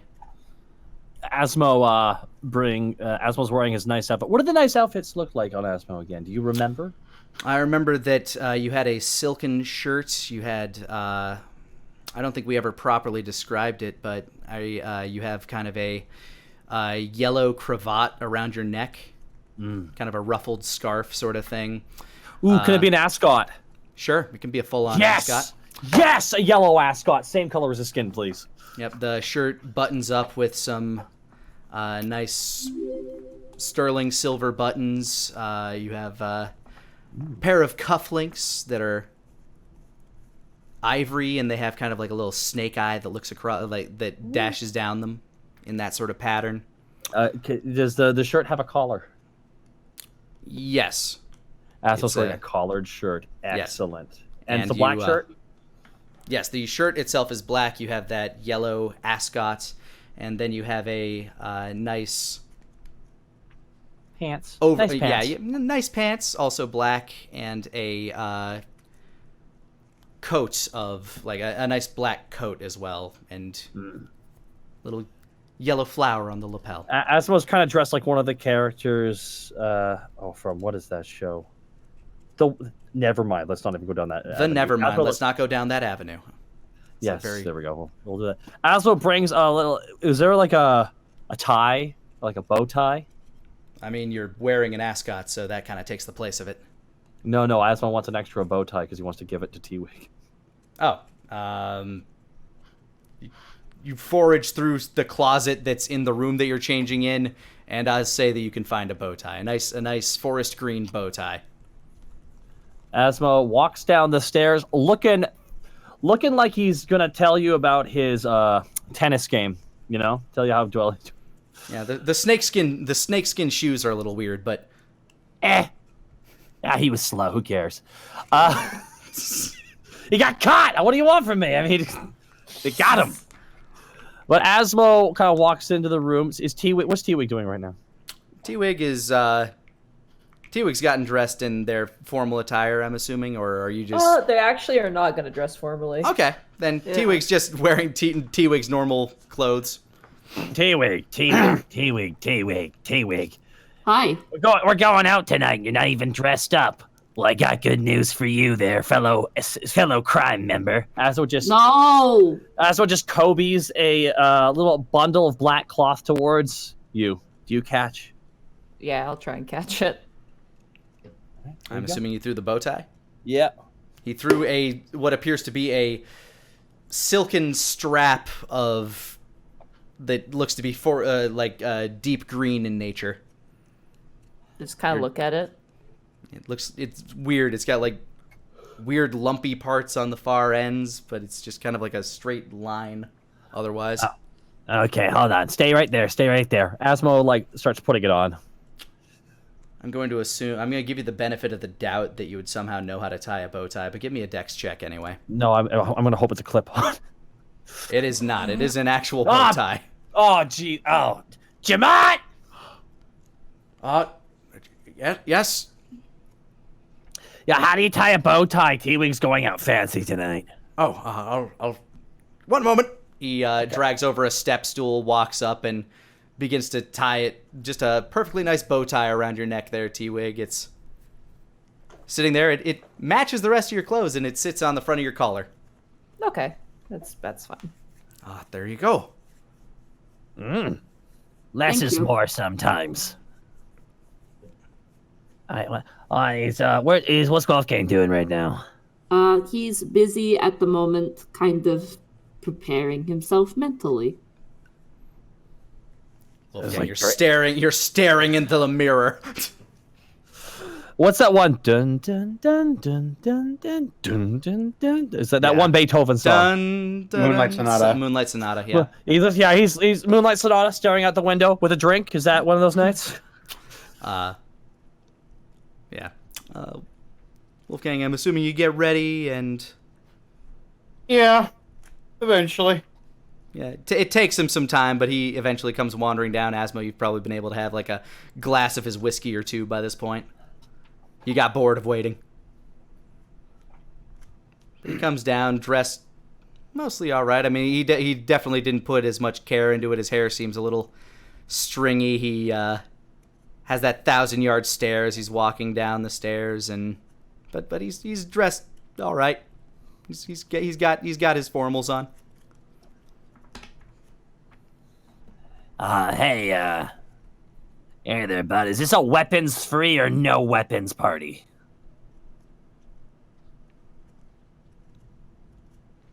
I don't know. Okay, we're gonna go with a simple one in the boot. Got it. Asimo slides one in the boot. Slides a dagger down the side of his pants and into the side of his. You know what? I'll give Asimo the benefit of the doubt and say that he has a ankle sheath. Probably would. 1 second, I need to jump out and jump back in real fast here. It's all good.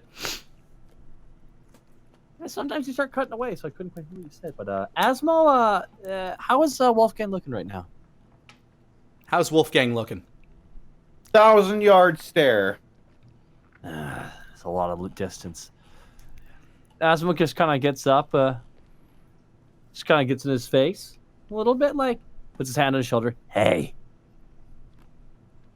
Sort of eyes move slightly in acknowledgement of you. I'm not going to pretend to understand because that would be insulting. Just know tonight, if you prefer not to talk and keep to yourself and be mysterious, you can stick to me tonight. Don't worry, I'll be the little socialite. How's that sound? I have some business with Crowley. That's probably all I'll be doing there. Well, if you need anything else, you need me to block, just go, hey, have you met Asmo? Just say that, I'll know my cue. Consider that my gift to you. As it does a little bow.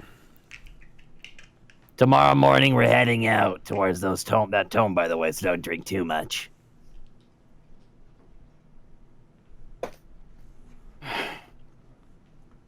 Right. Besides, Asmo looks over his shoulder as he's going up the stairs to quickly grab something.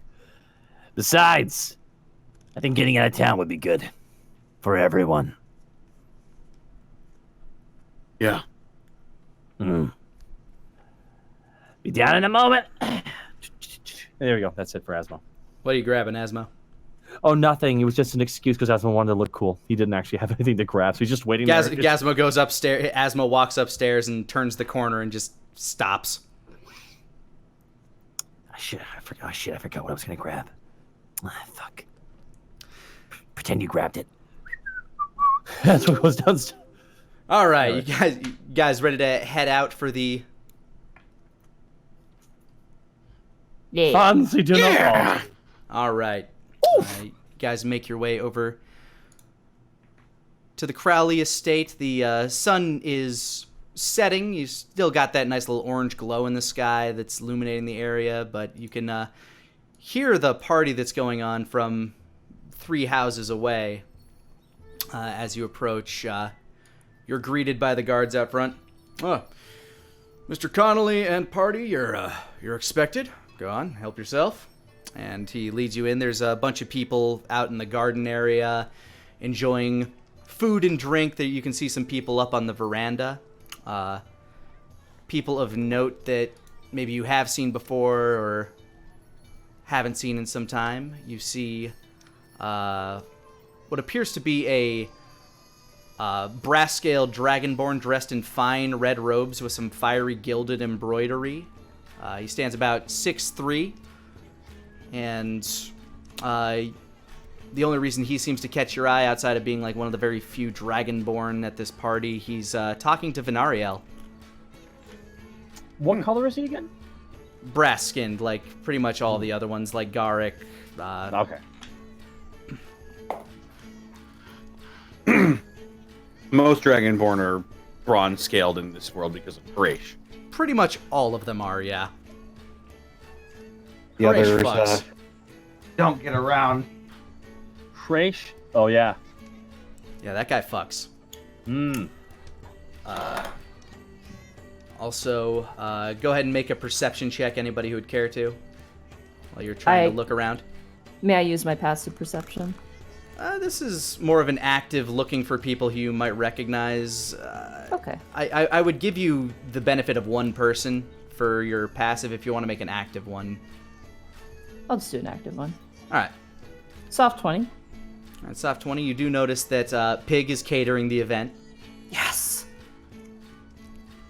And anybody else want to make perception checks? I guess so. Well, not really. 14. Yeah, there's a lot of faces here, but they're all kind of blurring together. You can't even see where Crowley is. Same with you, Asmo, but you did notice that Venariel was there. She seems to be up on the veranda. We gotta get through the building to get to the veranda. Damn it! Stealth check. No. There's plenty of people walking around with appetizers. Lots of Pig's famous pigs in a blanket, which is literally just sausage wrapped with bacon. You know, Mexican hot dogs. Mm. They're quite good. Plenty of people walking around handing out drinks. Asmo, they hand you one in a fancy little martini glass. The hell is this? Where's the rest of the drink? Asmo says they walk away, I'm guessing. Yeah, there's plenty more if you need any sugar. And she winks at you as she walks away. Okay, there, you try to sweet me up. Oh my god. It's pretty good. It's pretty damn good. It burns good. Yeah, you don't drink a lot of clear liquor, but this clear liquor is pretty good. Is that gin? Yeah, it's basically a martini. You guys make your way up to the veranda, and you get a clearer view of this dragonborn that Benariel's talking to. Her back is to you. You actually see another person up here that you would recognize who's standing in kind of that circle talking. It's Ramses Palto is standing there with them. What the fuck? We saw him yesterday. But You didn't see him yesterday. The last time you saw him was before you ratted him out, basically. oh my god, I'm getting Ramses Palto confused with some The sorcerer. Yeah, he's the sorcerer. Denier. Yeah. Oh my god. What the fuck? Is that Ramses? Oh god. Oh fuck. He notices you, and he kind of like gives a slight smile and a nod, though his eyes. Go ahead and give me an insight check as he does this. Soft 20. I'll say, yeah, that's he's not exactly happy to see you, but he understands. Like he's not mad at you, but he's not happy with you. He's pissed, but he'll get over it. Yeah, he's got like motherfucker. Hello, one of those waspy smiles that, hi, nice to see you. Wolfgang just slinks away. As he smiles and nods at you, Venariel turns and notices you as well. She seems to like nod her head and excuse herself and make her way over to you guys. Hello. Didn't expect to see you guys here. Yeah, I didn't expect to see you either because of what happened the other day. I thought you'd be busy with all that. I am. I'm actually not here. I'm actually Nani? studying the book right now. It's a very, very powerful magical conduit. Normally I wouldn't be able to, send and You can go to mirror parties image without of actually myself. being there? I guess, yeah. Are you an image? Asmo just pokes her in the shoulder. Your finger, for a moment, feels like it makes contact, but it's almost as if she's like made of some sort of like viscous air. Please don't make a scene of it. Does anyone know?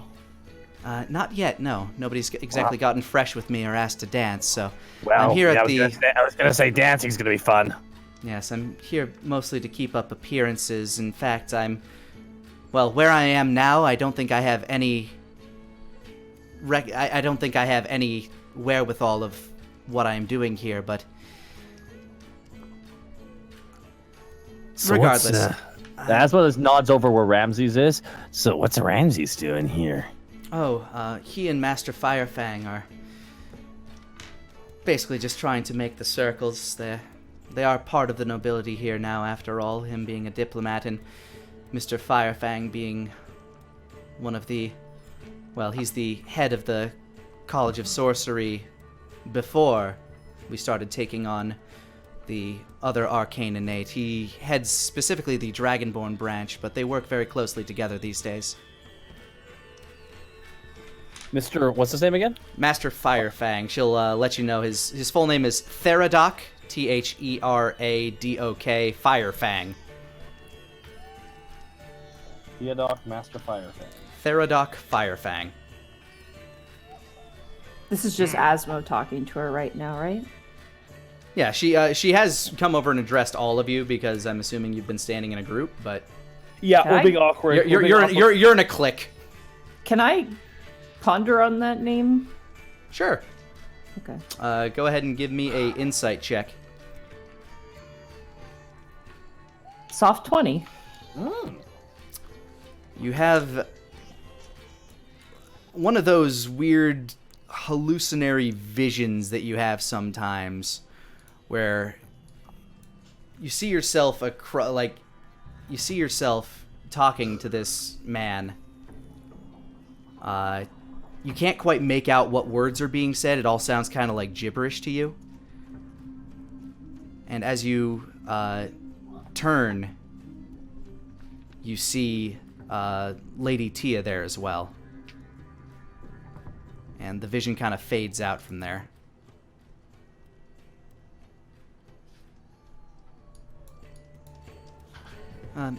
Are you okay, T-Wig? I need a drink. And I turn around and walk away. Yeah, I don't know how that's gonna work. He can't drink. I was going to ask. Yeah, I'm gonna follow T-Wig. Wolfgang, best of luck with all your things. You're Before back. you go, okay. What? No, you left. You left. I was just planning to play it up, but if I needed to, okay. Oh, So I've left her with Wolfgang. Have fun, Yep. Wolfgang. Oh, well. I was going to say I've been making some progress on deciphering the book. That's good. Are you okay? You seem... I'll be fine. Okay. I know you've been going through a lot lately. I'm sorry to continue to pester you with this. I'm just...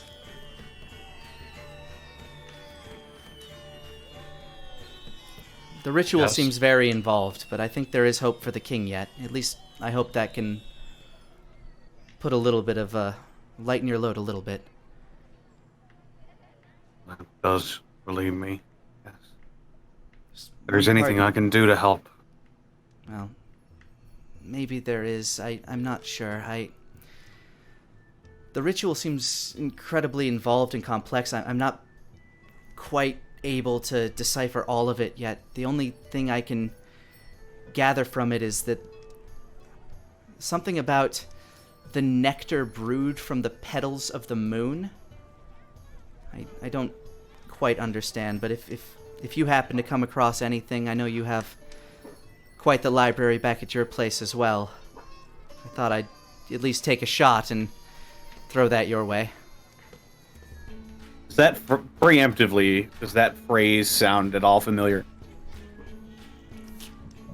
Give me a... I'm going to say no, but give me an intelligence check with disadvantage. Okay. 8. It doesn't seem to ring a bell to you at all. Anything about petals of the moon or nothing's like. Again, your study was never exactly in botanism or anything. Yeah. Besides, he's got other Botany. things on his mind at the Botanism's a moment. different thing. Yeah. Well, if either you or anybody that you travel with can think of anything on that regard, I'd be grateful. It would certainly speed some things up. We'll do whatever we can. Well, I should probably continue making my rounds before whatever spell this is wears off. I'm surprised I've been able to hold it up for this long. That book is... it's something. Well, she places her hand on your shoulder and you feel a slight pressure, but not exactly the full contact of a hand. Take care of yourself. She gives you a smile and she walks off into the party. He'll just nod and look back to Ramses. He gives you that same smile and nod. Is he talking to someone right now? Yeah, he's talking to Mr. Firefang, Theradoc. I'll go looking for a drink. Alright. As you're wandering around, we'll cut over to Asmo real quick. Asmo, as you're following T-Wig, you catch the eye of a familiar face. You see Darrington Loxley wandering amongst the crowd, charming a group of people who are hanging to his word. So I stand there and I said, "Have at thee, foul creature!" He notices you and smiles and nods. Asmo smiles and nods too and walks forward. Does he see T-Wig at all? You were kind of keeping pace with T-Wig. T-Wig, do you know where you were heading here, or did you have any destination in mind? Is there a fountain on this property, like a water feature? Oh, yeah, there is. Plug in. All right. Juice up. I am going to find it. Is like a fountain or... There is a waterfall that kicks off the veranda, off the side of the house, toward the back lot of the house. Okay. I go to wherever the pooling portion of that is, and I stick half of the front part of my torso into the water with the legs out of the water. So you go in head first? Yeah. All right. You got a lot of eyes looking at you as you're walking around, and as you make this display, dipping your torso into the top of the fountain, a bunch of water splashes out alongside of you. The sounds of the party begins to become muffled around you, and you are submerged in the water. Okay. I try and think the same way I did when I was under that waterfall after we survived that river rapids encounter. All right. Go ahead and give me an insight check, just trying to pull something. 19. As you focus more and more on this, your brain begins to spin. You start getting like these visions. You start seeing faces swirling around you. One that looks a lot like Wolfgang, but a little different. There's the faces of young Dragonborn. There's the face of Xander Crowley. All of these faces begin swirling through your mind.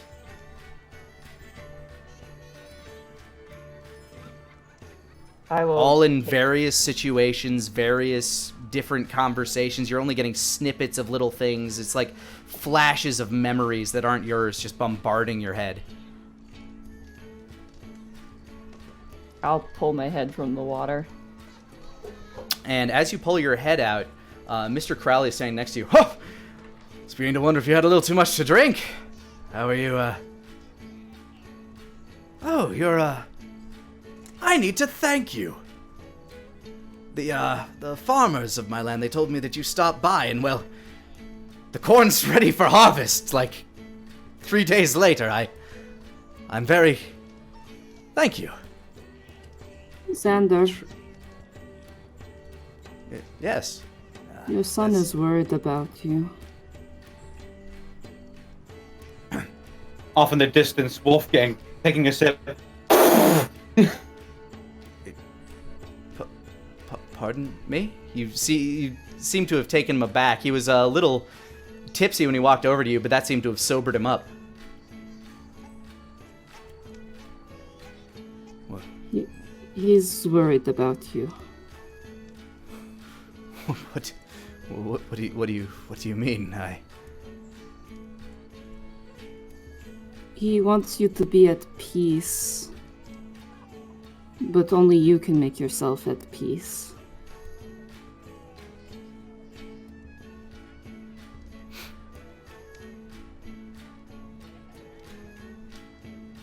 Well, if you're able to give word back to him, let him know that I'm trying. Where's your friend, Mr. Connolly? I would love to be able to speak with the two of you. Privately. I don't know. I can't... I kind of look around. You haven't really left the veranda. Your passive perception allows you to kind of lock onto him. I don't know where he is. Sorry, I kind of zoned out for a second and kind of went all wandering. I think he's probably partaking in the poison. Well, I hope he's enjoying it. If you find him, please just let one of the attendants here know to bring you to my study. I would Excuse me a moment. You can see that there's a slight tear in his eyes as he begins Can I grab his hand before he runs? Yeah. I'm sorry, did I upset you? I didn't mean to. No, not at all. I miss him. I just... Thank you for your words. If, like I said, if you are able to speak to him at any time, I'm sorry, Don't... He taps your hand with his other hand. Be sorry, you've done me a kindness today. I wish to return the favor, but I wish to do so in private if at all possible. Oh, okay. And he gently pats your hand as you let go of his, and he wanders off. I kind of like grip my head and look at the fountain. Oh, what were we thinking?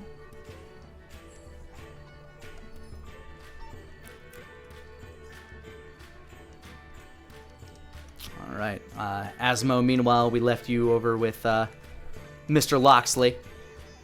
Asmo's kind of like just sitting there with his fine drink, hearing Loxley talk.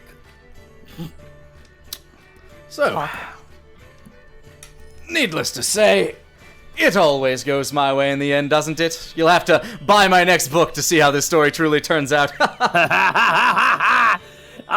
This one gets it. Yeah. What's your next book called, actually? You know, I haven't come up with a title yet. Do you have any suggestions? The Many Trials and Errors of L. I was thinking Legends of Loxley, but that has a ring to it. No. Like, legends, like, you can't prove a legend. But you can prove a trial and error, you know. Well, I hear a funny story about this guy, actually, because we actually adventured once together. So this one time, he got sucked into a mirror universe. Oh, and a bunch of books were just slapping the shit out of him. He got sucked into the water. That spot, maybe. That he got sucked in the water, but it's okay. I dived in and saved him, and it's okay. Yes, a daring tale of this gentleman's heroism. Surely it will be broadcast across the world. Yeah, but here's you won't even believe it, ladies. Though you should tell you the part where I tied him up and put him on the bed. The scandalous part. He puts his arm around you and starts walking. We'll have to get to that later, ladies. We'll discuss things. He starts walking. You know, I am very happy that you came. Oh, why is that? Because I feel like there's a conversation we've been meaning to have that we just haven't, as he walks you into the house. Oh, you're gonna be having a conversation at me, or will this be kind of give and take, you know, unlike a lot of your business deals? I'm really hoping it's more take than give, but yes. I'm pretty sure you can give and I can take a lot, so what's up? The conversation trails off. Get your hands off my ascot, first of all. He leads you towards a room in the back, and as you open that door, Mr. Crowley is sitting. He looks up startled for a moment as he appears to wipe his face. Oh, you're here as well. Good to know. And Spicy the door. Food? Yes, and Loxley closes the door behind him. We join Wolfgang and T-Wig back out on the party floor. Hey, Wolfgang. Wolfgang. What? Oh, I'm sorry. Crowley wants to talk to us. Right. I start walking. We may have done, I don't know if it was a good thing or a bad thing, but I hope he doesn't hate us now.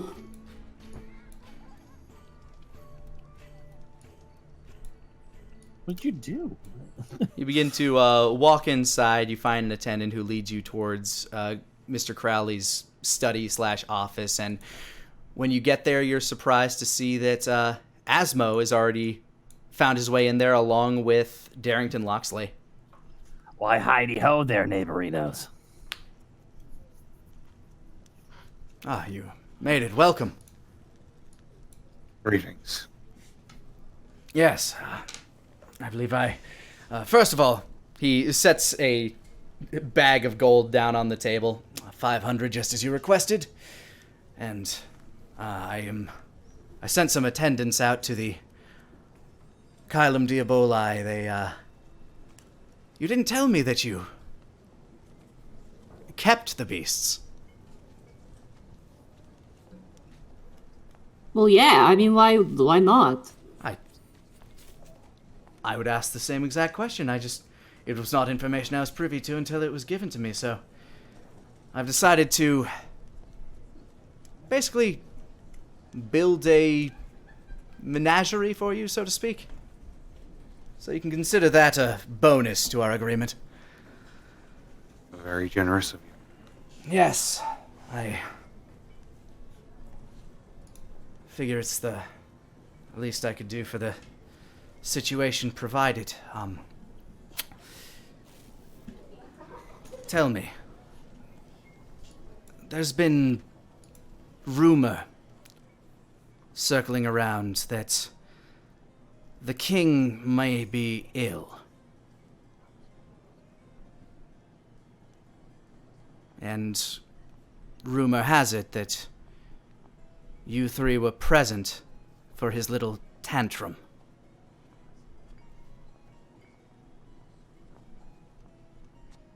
Darrington sits, kind of stands in the corner of the room, swirling some brandy in a glass and sipping.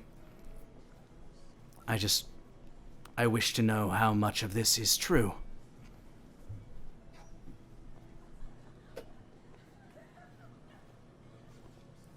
Why don't you ask him yourself? I mean, no offense. My displeasure for the royal family is no doubt apparent to you.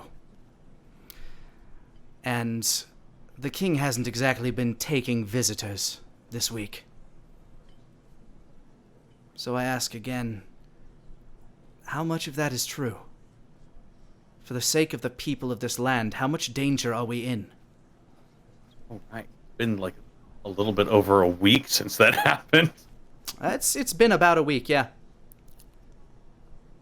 I wouldn't say anyone's in danger.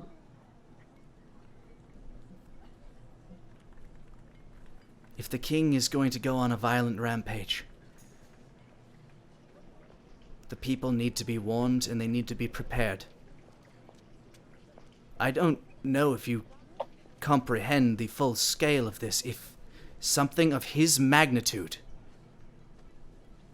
were to snap, I don't think there's anyone among us that would be able to stop him properly. Perhaps his siblings, but how far would they go to stop him? Would they kill him, or how much of this city would burn?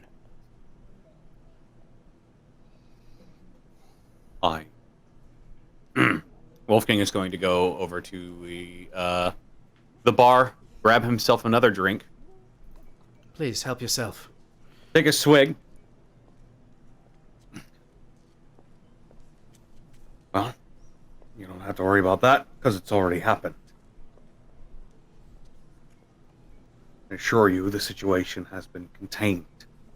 Contained? How so? The king is being held in stasis. Somewhere in a state between life.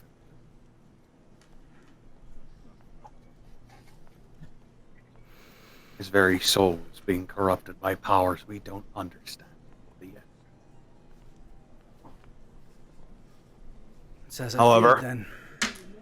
However, there are efforts being made to reverse this process, and they are going well so far. Yes, I tried to quiz young Miss Venariel about this, but all she gave me was a pleasant, I don't know what you're talking about. You know she's an illusion out there, right? I got the idea.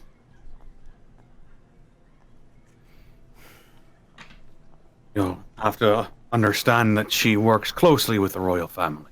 Of course. So do we, but I'm more worried about the people than I am about them. I'm very glad to hear that, Mr. Connolly. Your grandfather and I, we were very close friends before his untimely passing. Insight. Go for it. 9. He's not lying. Or at the very least, he doesn't appear to be lying to you.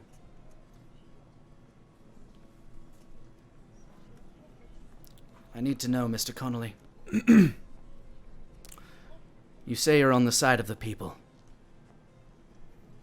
I know you care for the royal family. They treat you well.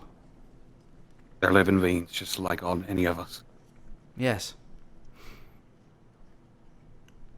But if push came to shove,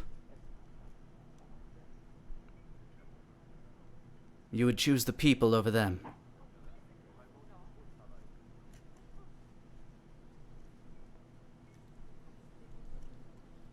Is that correct?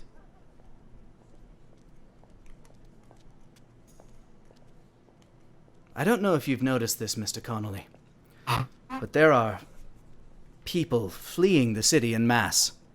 They fear for their lives. They're not being protected or taken care of. And furthermore, the one that should be protecting them himself now needs the most protection of all. You're confusing. I kind of tilt my head. It's not the first time I've heard that.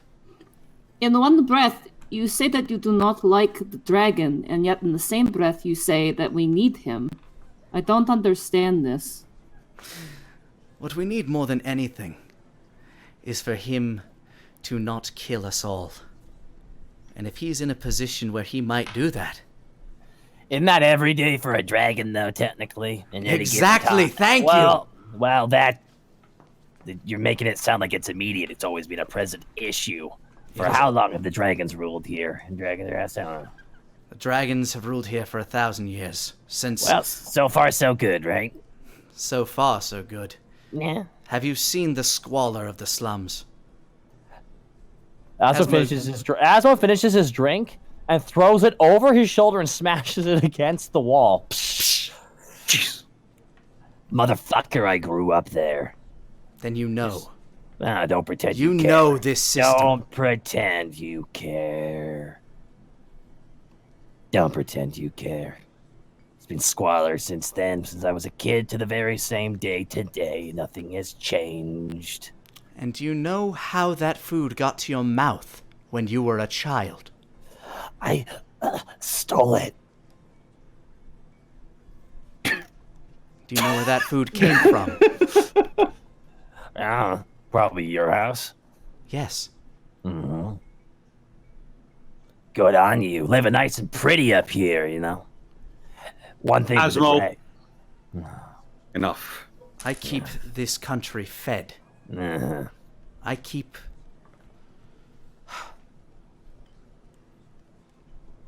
I'm sorry, I shouldn't have brought you here. Oh, it's fine. I'm just gonna be quiet in the corner. Asmo pulls out the self-cleaning broom. Clean that up. It gets to work. It starts bright. you get some cocked eyebrows as the broom starts sweeping up the cluttered glass and collecting it amongst its bristles. That's what it was for. I was waiting for a dramatic moment to use Broomba. Broomba goes about sweeping up the glass as Crowley tries to regain his composure after the absurdity of what's happening. To answer your question,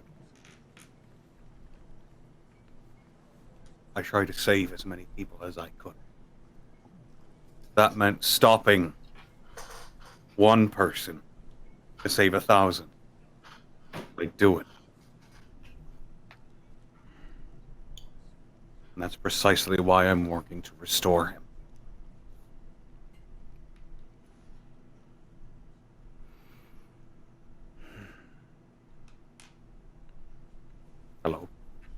He sits in a ponderous reflection for a moment. This may seem out of character. But is there anything that can be done to improve the king's current condition? Yes. He gesticulates with his hand, such as?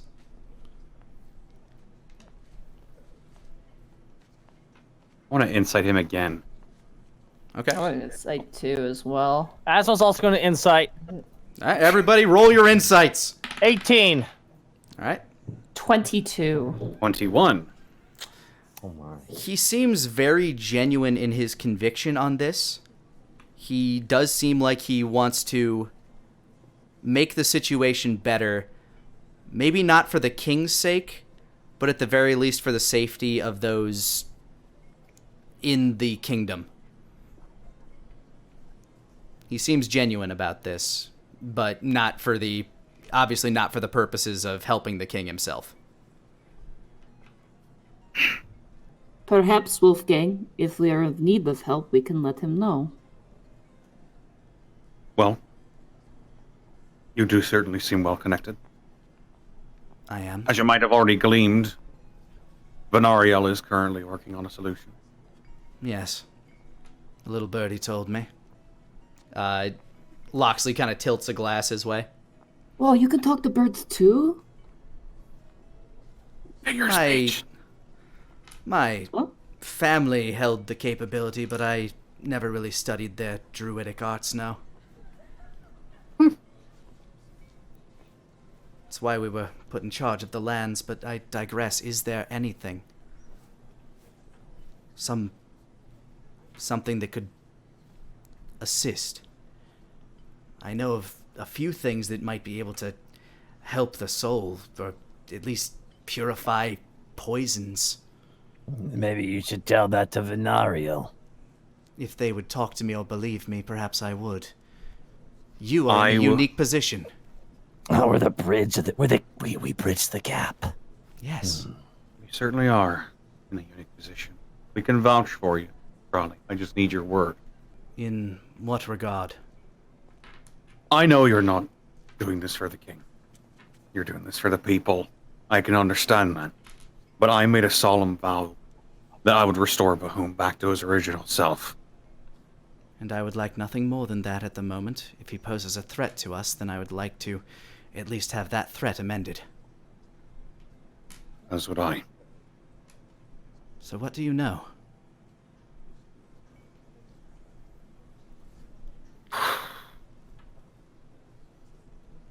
Let me scroll through my notes here real quick.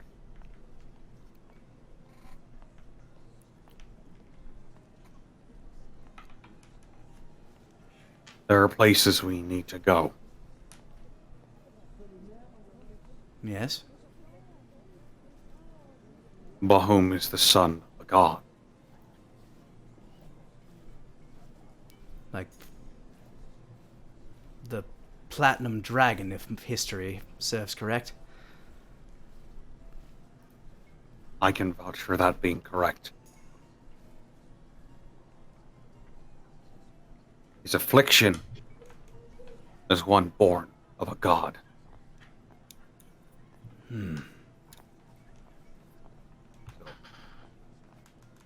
We'll need gods to help fight it. The affliction? The affliction and its source.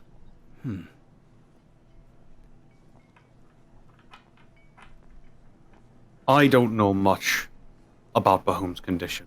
I barely understand it, but we're getting close, and I know what I need to do to kill the source of it. I've been tasked to gather the gods. Xander, Arcanos, all of them. Well, I'm afraid to say that's a bit above my pay grade. I may be connected, but I'm not that connected. If you're connected enough to get us transport, That should be simple enough. I can also offer this for the sake of the people. Rumor has it that a criminal syndicate was experimenting on people and deriving an illness. Now, I offered my suggestions to the constabulary in terms of botanical researches, but anybody that has anything to do with the royals seems to treat me with ill regard, so to speak. There was a flower once. My family used to use it all the time. It grows out west. They say it has properties to heal any wounds or illness inflicted, purify the body and soul. Of course, these could just be rumors. These have been increasingly hard to get a hold of over the past 1,000 years as Xander has increased his grasp out that way.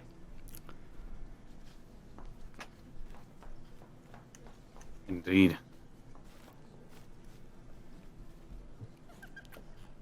If I recall correctly, it was the Lily of the Lunar Well. It grows in the oasis under the moonlight out in the desert. Lily of the Lunar Well. Lily of the Lunar Well. But parties venturing out that way very seldom come back in one piece these days. Why is that? Hard to say. Those that do come back haven't been able to speak.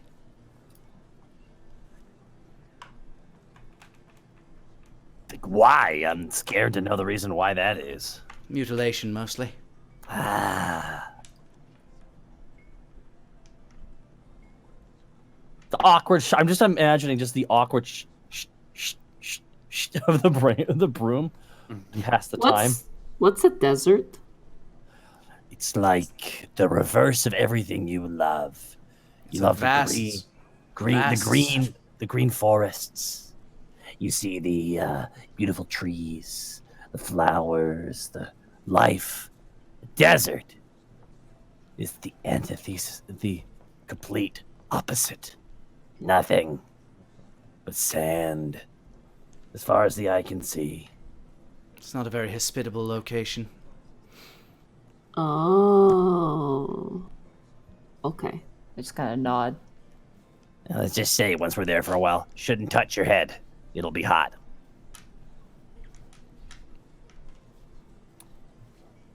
Metal gets hot in this. It's fine. Never mind.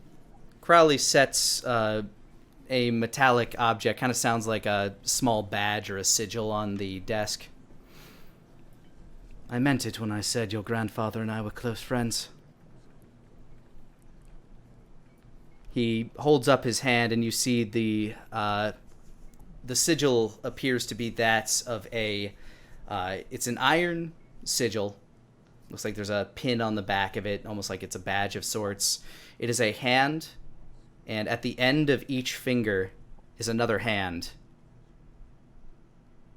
Like at the tip of each finger. What? T-Wig, make me an insight check with advantage. Oh, shit. Oh, boy.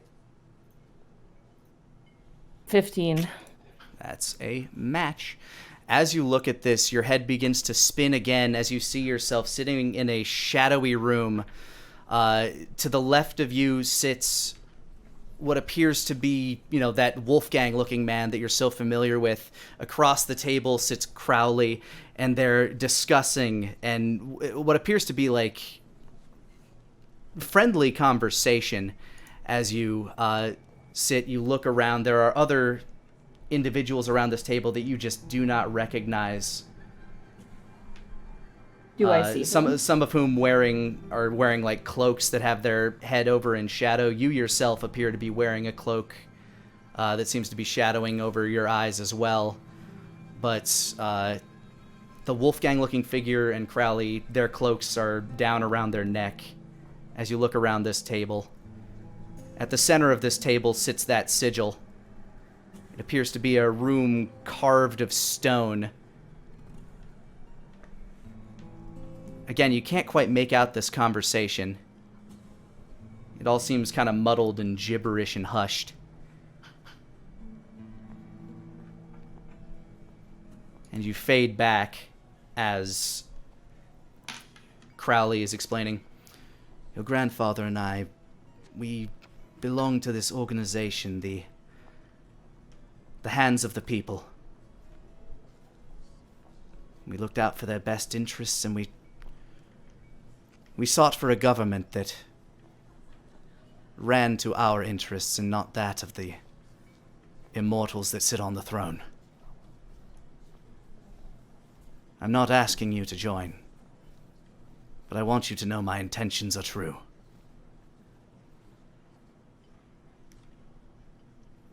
My grandfather. Yes. Have I ever seen that symbol before? Give me a insight. Insight check with advantage. 21. You've seen it quite recently, actually. You have various memories of it in your childhood. In fact, you can kind of like see it you remember seeing it carved on various surfaces that you had been to as a kid. You don't remember exactly where they were, but you do remember it very distinctly on the binding of one of the books on your grandfather's shelf. Mouth sort of opens a bit while he's thinking. I give you this information in confidence. The members of this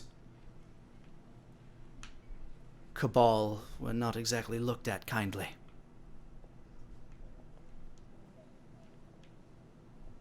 Oh, Man, what?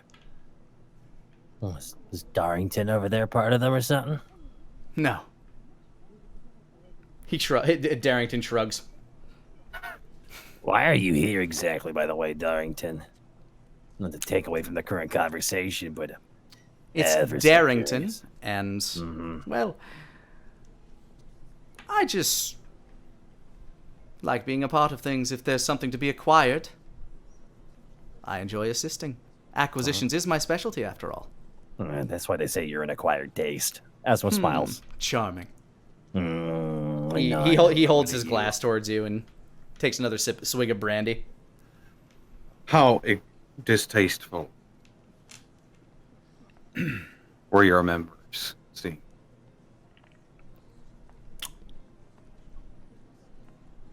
I don't think I need to tell you what happened to your grandfather. you saying my grandfather was assassinated because of his associations with this group? Unless he had secrets that were far deeper than those he wished to share with me, that's all I can ever assume. We lost a lot of friends. A lot of people assassinated them.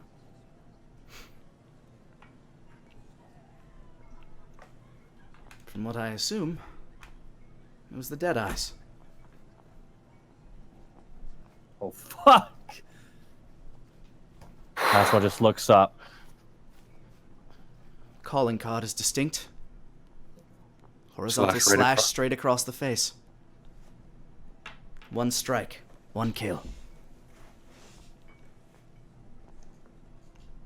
By the look of it and sound of it and the knowledge I have of your grandfather, it must have been one who was truly skilled. Certainly one of the upper echelons.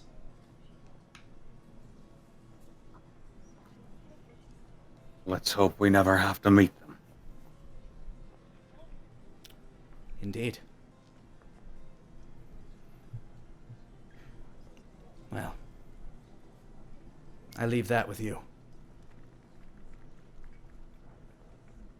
Should probably be returning to the party. People will be beginning to ask questions. Right. I'll put the payment he gave me in my pocket. Yeah. And you head back out to the party.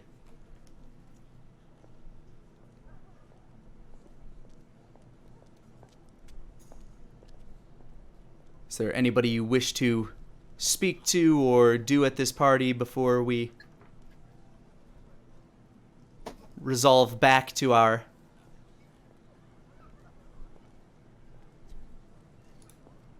I think Wolfgang's going home. All right. So you guys begin to journey back. You've finished eating various finger foods and drinking and keeping your heads heavy with this new information as you all settle down and prepare to assist Hackless tomorrow with all this new information in your minds. And this is where we will end tonight's session.